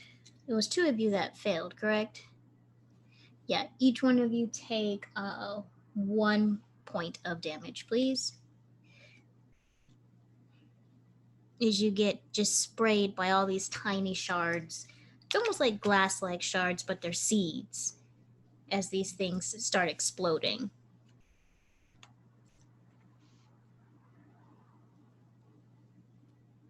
Ouch. Okay, great. Lovely. Awesome. And then I think she gets to explode, it freaks her out. She falls back. Can she Here's what I'd like to flavor. Can she, when it pops, when the thing explodes, can it pop her button that's holding her jacket? Oh, damn it. You gotta ask. You guys. I actually gave you less. I gave you less damage considering the clothing people were wearing, and had you not had that jacket on, it would have been more damage. Fine. But okay, if the jacket opens, but you know that the jacket probably protected you from quite a bit, so you may want to close it back up. Are these continuing to explode like popcorn, or was it just Yeah, like a couple of them start to explode. You start to see more that are trembling. Okay, maybe we back up now. Maybe they were right, Cass. Maybe nature doesn't like you. I think she just like deadpans at Sim and just like, maybe not. I mean, I am a city person. This would add up, frankly. Oh, same. Yeah, cities are cool. But my kid. I don't know anything else, so I guess yeah, sure, arguably cool. But my kid likes space, so we came to see the meteorites. Oh, that's exciting. I like that they have a small talk. Yeah. See, he seems like a bright kid. Not that I would know from interacting with him, because I have never interacted with him. It's just gonna be like, oh, for God's sakes, and he's gonna walk past both of them and go deeper. Sure, go right past us. Why don't you go? Why don't you lead the pack? Sure. And she like gives a little shove. Trying to walk past us, trying to be rude. You all can do a spot hit. You know what? No, give me luck checks again, please. Do I have to? Hey, honey, here's a thought. Do you hate me? That's my question. Why you do this to me? Okay, that was close. 41 out of 45. Oh, oof. 34 out of 37. Okay. 18 out of 55. I rolled a 4 again. Okay. Nice. Sim is a lucky little shit. Not really. Not really. You all, the scientists on the wagon, you were watching this, and you do know there are very specific plants that when water falls on them, that they explode, like they open up, but it's usually not a dangerous explosion. It's like a kind of a pop, and it can be funny and cute. These looks like somebody either bred or designed or some weird genus of plant you've never seen before, that each seed pod explosion is almost shrapnel-like. But you didn't notice the seed pods start appearing until the rain started falling. Samuel will lean over to Asmodeus and he'll be like, that's strange. Even weirder than not coming back after that.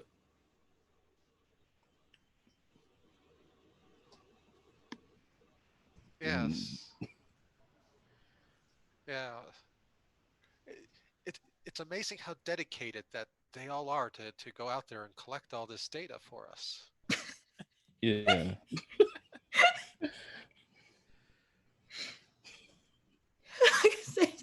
Yeah, it's like they're just going to get the date. They're just chilling on the wagon, watching you all. They're mad scientists that don't even need to get test subjects. Alrighty. Haven't seen that though. Samuel will take out the plant piece they have and expose it to the rain to see if anything happens to it. Oh no. When you get it wet, the seed pod starts to grow. You start to see a tiny little seed pod that starts to appear on a couple of the vines. Yeah, he'll cover it back up. Does the growing stop? The growing stops when it's not being exposed to the rain. Okay. The gremlin plants. And, then he'll mention, we could have figured all this out without them getting hit with the seed pods.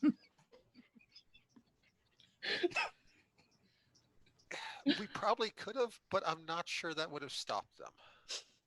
Probably not. All right, everyone that did the luck checks, you get to do regular agility checks with no, disadvantages imposed as more of these things pop like tiny firecrackers of botanical death. 29 out of 65. Okay. 56 out of 22. Oh, that's demoted. 25. I can tank it. It's okay. 25 out of 80. Okay. I rolled a 96. Jeez. Okay.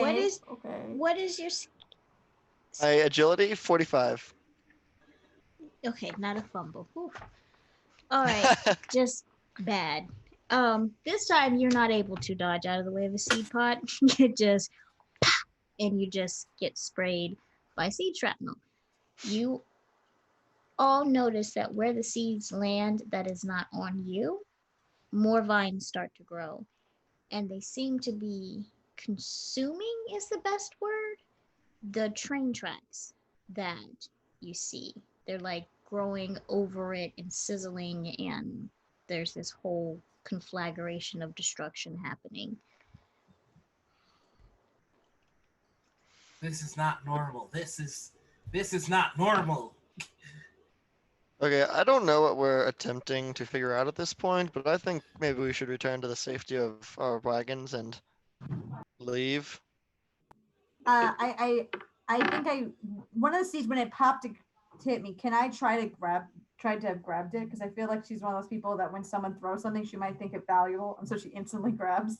You have a whole bunch of little tiny seeds on you. Okay, yeah, she'll stuff them all in her pocket, and then be like, I agree with Sim. I think that we should return back, not only because I've been attacked by plants, not once, but twice, but also just in general, I feel like it's a good idea. Any of the seeds that are in your pockets or still on you that you haven't brushed off that are getting wet, you do notice that tiny little sprouts of green are starting to come out of all of them. Oh, that's not okay.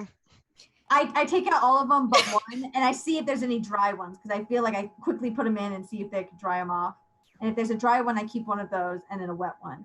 And I put them in the pockets, and I hide them. No, I put them in my shirts. I put them deep in there, and then hide them, so they're nice and warm. Gonna brush all that crap off. Don't wanna deal with that. So Sai is going to just go a little further, kneel down, and see if he sees any holes in the ground, any like kind of burrow marks. Like he swore he saw something going in and out, so he's looking to see if there's any kind of underneath all the exploding vines and stuff. He's looking to see if there are any kind of Can I also same like maybe that. fur, a tail, maybe like maybe they glow in the dark a little bit, I would say. Like if she goes near him, he might be like, ah, oh. Sorry. Yeah, I said right. I'm like this. What? I'm really like. How tall is Sai? Sai's about 6'5". Okay, so she's like doing that thing with short people where we're just kind of like creeping around, using you as like a door. It's like, what are you looking at? For the love of God, what do you want? Go off. Don't bite me. Cassiopeia and Sai, I need you both to give me a luck check. Hey. That's gonna be a 7 again. Let's go. Nice. I got a 35 out of 55. All right, Watch, then it's I the need you. agility that I'm gonna fuck up.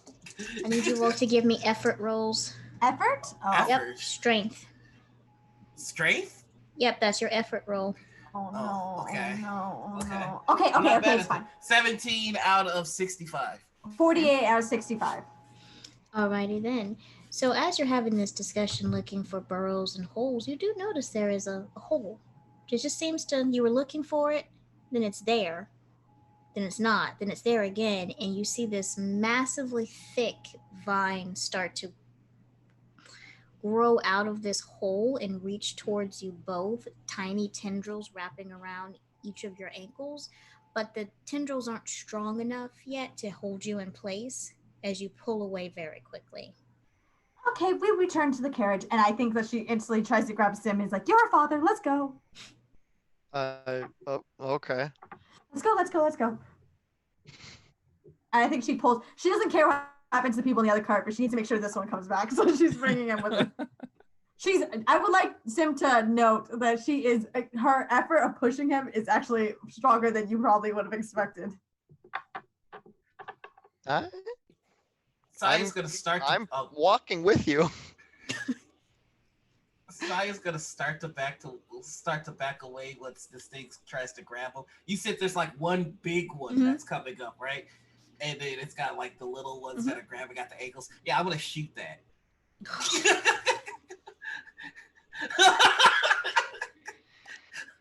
Why I'll not? note that while that's going on, I'm taking swings at like the pods before they blossom because I'm like, maybe if I decapitate the flower, it'll stop. Team Reckless, let's get it. Me and Desdemona, we ain't here for games. Hell yeah. I get Okay, shirts we're gonna do made. this. Let's go. Wow. Okay, so as this is happening, I want to make sure I have this mental picture correctly. This giant vine starts to grow up, the tiny tendrils coming this.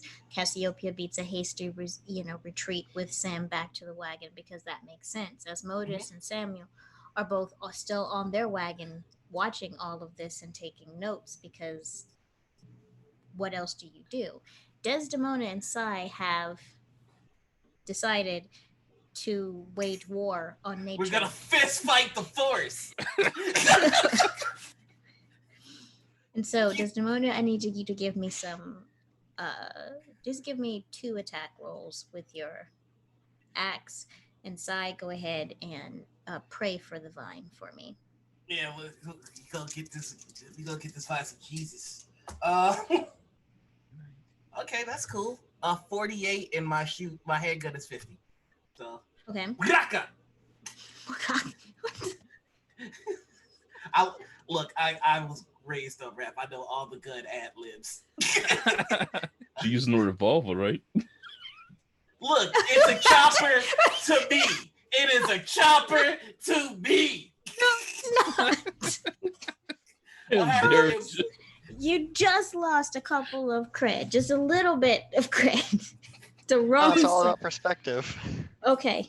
In my heart, this revolver is actually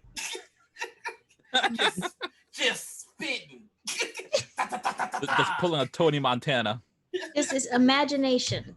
You're an author, a novelist. In his imagination, this single action revolver. Like in reality, it looks like. But in his head, he's like, "Oh, what?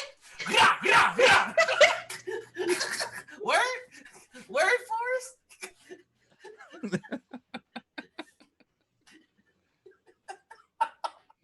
I need a picture that just says, keeper.exe has stopped working. Okay. So, in Desdemona, what were your rolls? So that was a 62 out of 90 for the axe swing, and then a 19 out of 90 for testing out the bear trap fist. Okay, so you chop into this. Sorry, you shoot the giant vine, and it quickly retreats back into the ground. That's what I thought. Hold on to that thought. Desdemona, Oh shit. No. as you were chopping at the seed pods, you notice when you sever the pods from the vines, they don't seem to be exploding with as much violence. But it's really just like you're chopping at plants. There's not a lot of resistance happening there. But you two, being left near the train tracks, you see this silhouette in the distance that just seems to be moving closer through the fog. This faint, singular light, and it's coming closer and closer. I mean, Desdemona, you want to shoot this thing? I'm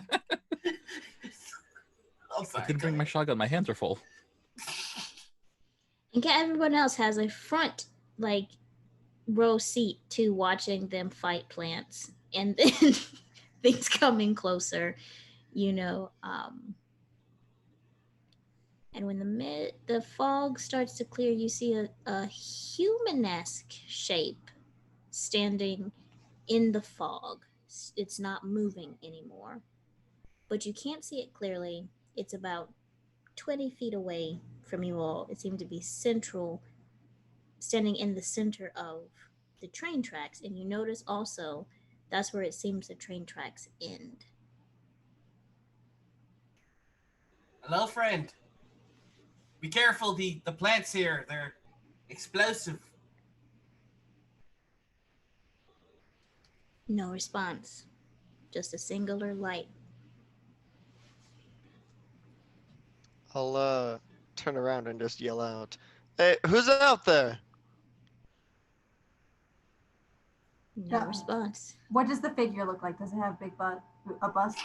Does it have a big bust? Is it me? You can't. It's. Is it me? Honey, look me in the It's eyes. you. Is It's been it you me? the whole Honey? time. Honey, you better please tell me if it's me. Honey, I feel like you're legally obligated to tell me if it's me. No one's gotten close enough to see it clearly. Is this the betrayal on the hill? Is this the betrayal of it? Just tell me if it's me.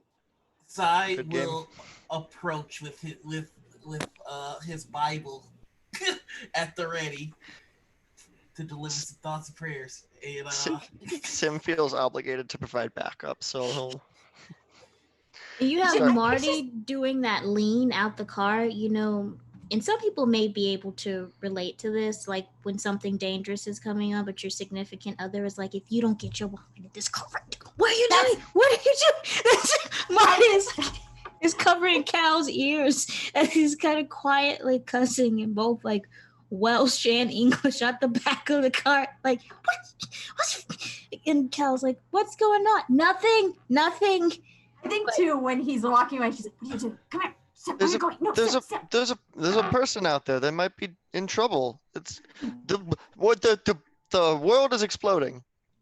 So Marty's in the back of the car going, what's this? What is this? there's a person out there and they might be in trouble. I don't want them to get exploded by the vines.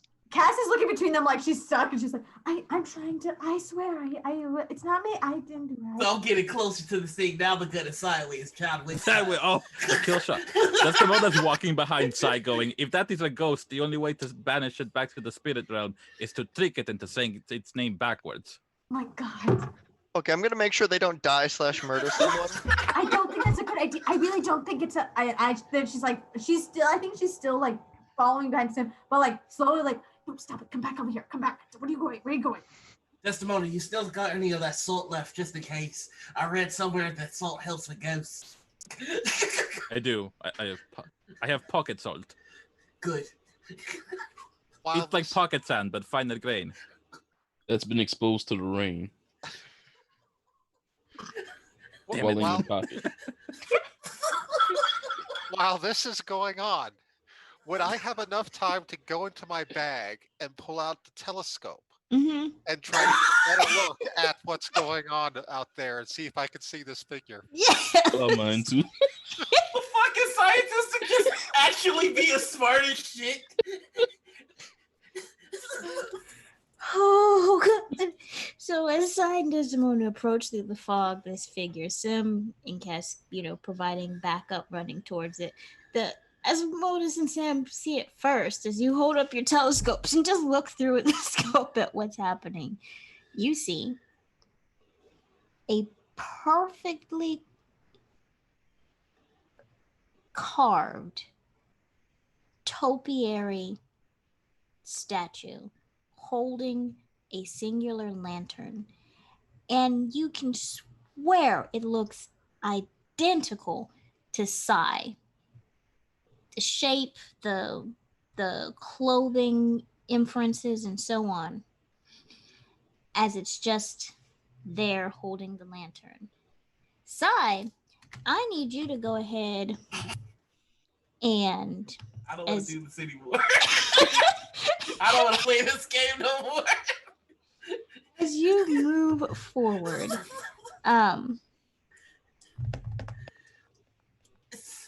yeah, let's go ahead. Did I say braca? What I meant to say is you are doing a great job.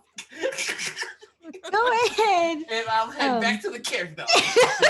No, let's go. This would be that cinematic scene, Desdemona looking over. You're not looking over your shoulder. You're about the same height, just a few inches off, but looking around you, and Sim and Cassiope see it as well as they approach. This perfect replica of you, just in topiary green, standing there, holding a lantern.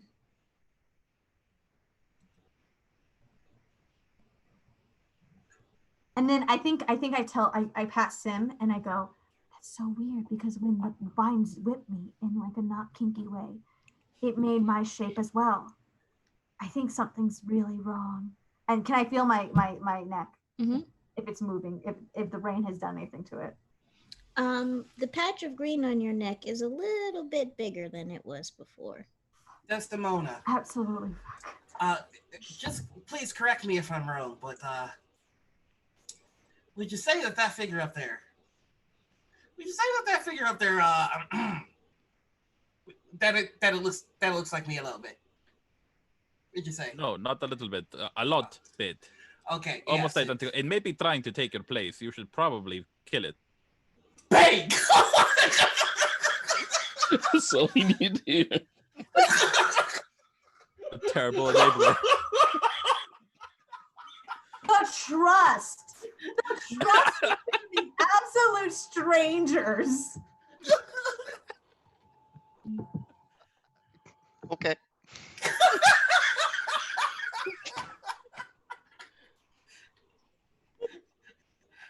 Sim and Cassiopeia, also give me a couple of agility rolls, please. Sure, why not? You've heard of a trust fall. To This be is a clear, trust shot. I'd like to say I'm way farther from, I'm just like slowly creeping, like I don't want to be there. Just to be clear, I'm not super close. I don't want to insinuate I would get closer. I got him. Oh, I'm sorry. I was just saying, while this is happening, I'm going to turn to Samuel and just say, I thought he would have asked if it was a werewolf first. You said agility, honey? Oh my Cool, God. 93 out of 45. Yeah, I got a 90 out of, what was it? Agility, 80. So not too bad, but still missed it. 2 vines wrap around each of your ankles respectively and start dragging you towards the topiary statue. Yeah, I'm not cool with that. Do I also need to make an agility check? Because I completely freaked out and didn't hear you if you said I did. Did you actually shoot it? Yes. Yeah, that's what triggered this. So okay. Go ahead, tell me how much damage. But also you need to roll agility. Okay. For Should agility, I roll as well since I'm right Yes. next to him? I rolled a 34 out of 65, and for damage, I don't know how damage works for guns. I've done it. Oh yeah, it's right there. Yeah. It's wait, no, that's. I remember if did I bring 9 out of 22 for the agility. Okay. Oh wait, where did you say the damage was for guns? It should have been in the description of it. Oh, okay. I think it's just a D6. Okay. Okay, let me get a D6 real quick. Roll for pew pew. Can I grab at the vines that are wrapping around me and just try and rip them? Yep. Give me effort roll. Effort? And to fit the theme, I'm using my Eldritch Horror dice. What's up, y'all? 13 out of 85. Yeah, He-Man that just rip like. Can I? Not Can I happening take- to any of that shit. Can I take out my knife that I keep on my ankle, like it's on the, and then try to cut it on mine? Great. Do I roll for that? What do I do? Yeah, go ahead and roll. Just do an agility for me to see if you can do that while being dragged. Did they tell us everything Valid. that happened to them last night? Yep. 46. I just did 6 damage. Did 46 Sai get cut? Or was it out just of Desdemona? agility. Yeah, out of 80. Okay. Did any of them get cut while they were mess with the binds? They last haven't night? gotten. They haven't. Yeah, only one that got cut because she got whipped by an attack was Cassie. The other one just got grabbed. So it broke the skin with that lash, and she's got that little green patch. Sai, I need you to roll a dodge or a parry. You could just say fail. Oh no, actually no. I'm good at dodge. How the fuck does that work out? Okay. I rolled a 2. Okay, so you managed to not get slapped in the face by a vine that shoots out from the topiary statue. And then the dragging, that's high speed dragging that happens, that was happening of Sam and Cass, they quickly rip themselves free, cut themselves free, furiously tumble to a stop. As the rain slowly starts to let up, the sound of popping starts to fade, and that topiary statue in front of you is gone. Okay, Yeah. We all saw that, right? We all saw that, right? Like there was me. And now it's not. I walk up and put my hands on Sai's shoulders and say, "How about we discuss this in the carts?" I'm already walking, to be clear. I fully have gotten up, cut myself. I was like, I'm leaving with or without you, Sim, and walking towards Marty. Yeah, I suppose perhaps talking in the cart makes more sense, even though the cart is taking us deeper into this area. But fine, as if that's the general consensus, then I'll go with it. We all saw that, though. Okay. Yes, it was seen. I just wrap my arm around Sai and go, "You have completed the trial of the Highlander. There can only be one." Am I a Highlander now, Desdemona? This is insanity. Right. I don't know what all of that is about, but I do know that we left people back at the carts. So that way, let's go. I'll put one hand on Desdemona's back and one hand on Sai's and just sort of like push walking them towards the cart. You just get an armful of like soaking wet bear pelt. I've had worse. And with that, as everyone heads back to the wagon, Marty looking concerned, mad, and also worried. The scientists, having stayed relatively dry and safe, watch everybody coming back with all their notes. And this is where the the end music would start to play, the credits would start to roll as we wrap up this particular session and start back up next. Well, not next week, because I think we have a couple people out next week, but the week after next, with actually getting hopefully to the village and not being killed by plants on the way. I'd appreciate that. Go ahead. I'll say so. Let's do a quick round of outros, and I always like to do outros with like a character's inner monologue. So we'll start with Sai. Give us a quick, inner monologue as you're walking back to the carts of everything that has happened, and then tell us who you are and where we can find you. All right. Well, first, there's a few things that I think are very obvious at this point. One, Cass is a werewolf, and somehow, some way, she's working with the plants. and the plants scouted out for me, but they didn't know that I'm a Highlander, so they can't stop me, and I can't write the right in my book. You can find me at Noir Enigma everywhere. I'm also Dr. RPG, and the episode of Dr. RPG will be coming out tomorrow. Uh, and yeah, that's me. I'm so sorry for the madness today. And then Cassiopeia, who has somehow been adopted by the gay couple, and is now their second child. I was about to say, yeah. I think Cassiopeia is walking. It looks like she's going towards Marty, but she's going towards the scientist because I think she's now realizing the seriousness in which her injury is, and the indications of it being able to replicate their bodies is very scary for her. So she's going to go straight for the scientist, particularly Samuel, because of reasons, big baller money reasons. And I think she also is realizing that she loves Cal. Cal is a great kid. Oh, also, sorry, I forgot that I'm a person. Hi, you can find me. If you would like to find me, you can look me up. I'm Hella Bella on Instagram and Boondoggles in the most weird phrasing ever on Twitter. Look forward to that. There's nothing on Instagram, so whatever. Now everybody's gonna look for your Instagram. That was the plan all along. Right. I forgot to tell you guys my Instagram. Yeah, we should have shared it. Whoops. All right, let's go to Samuel. What is his inner monologue like? And then who are you and where can we find you? Samuel's considering everything he's actually seen since they started, thinking that maybe the people that disappeared were killed by the plants at this point. Just trying to figure out what's going on. Like he doesn't see any danger as long as we stay away from the plants. He's just trying to study them and examine them.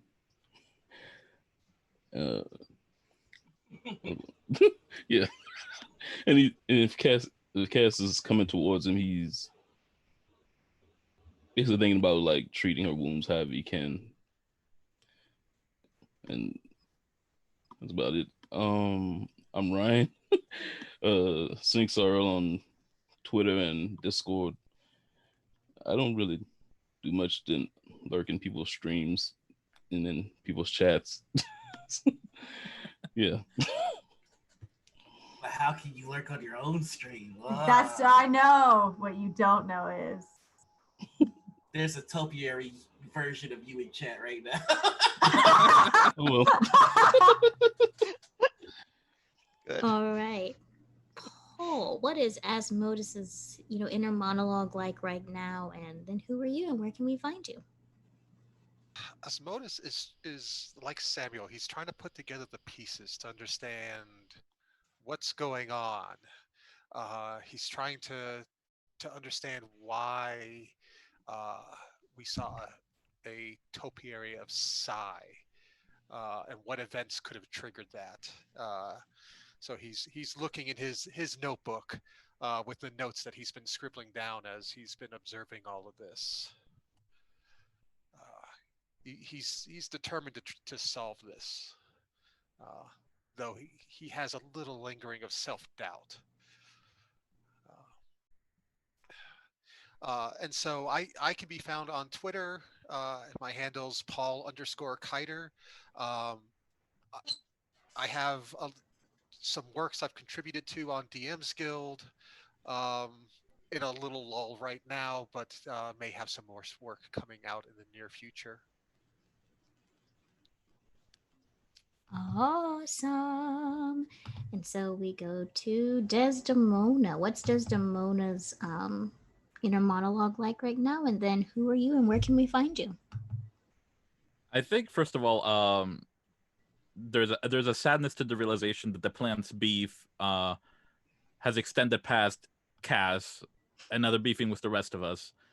But also like trudging back up to the cards, she has an even worse realization, which is if Sai, if the plants copied Sai and he went through the trial of the Highlander and is now a Highlander, and then the plants copy everyone else, and they have to go through the trial. Then we have a bunch of Highlanders. Oh, we're gonna have to kill each other. That's how this ends. Right. You're right. That's the motive. Stop saying Desmona's right about these crazy things. Stop enabling her. Okay, who are you on Twitter and social media? I'm Velvet. You can find me pretty much everywhere at OG Brown Sugar, as well as the Stories of a Broken Sun and Flight Risk podcasts. Alrighty then, and last but certainly not least, Sim. Inner Um, monologue. Sim is concerned and a little confused about everything that's going on, but he realizes that probably everybody else here is better equipped to figure out what all of this is. So he's gonna leave that to them and focus on making sure everything with like Cal and Marty are all right, and against all odds has started to form some kind of bond with Cass. So it's just contemplating that right now. Do I want to be friends with her? Do I? I don't know. I can't decide. It's happening. It's we'll see. I am Rowan. I am on Twitter as that other nerd 5. That's the only place I am online, really. I write poetry and fiction and nonfiction, and some of that's going to be published soon. So, hey, that's cool. So be on the lookout for that. All right, and I'm Honey, aka Honey and Dice. I run games, I play games. I have a podcast called Tea with Honey, where I interview some pretty cool people in the tabletop RPG community. And I have been your keeper for the evening of this very, very, very interesting first episode. Um, so thank you everybody, and nor I don't know what happens next on this channel except for me saying, remember to love your you. And if you can't today, that's okay because I love you. I can't think of a better ending than that. So, Big Clips is just gonna take us out. Thank you all for watching.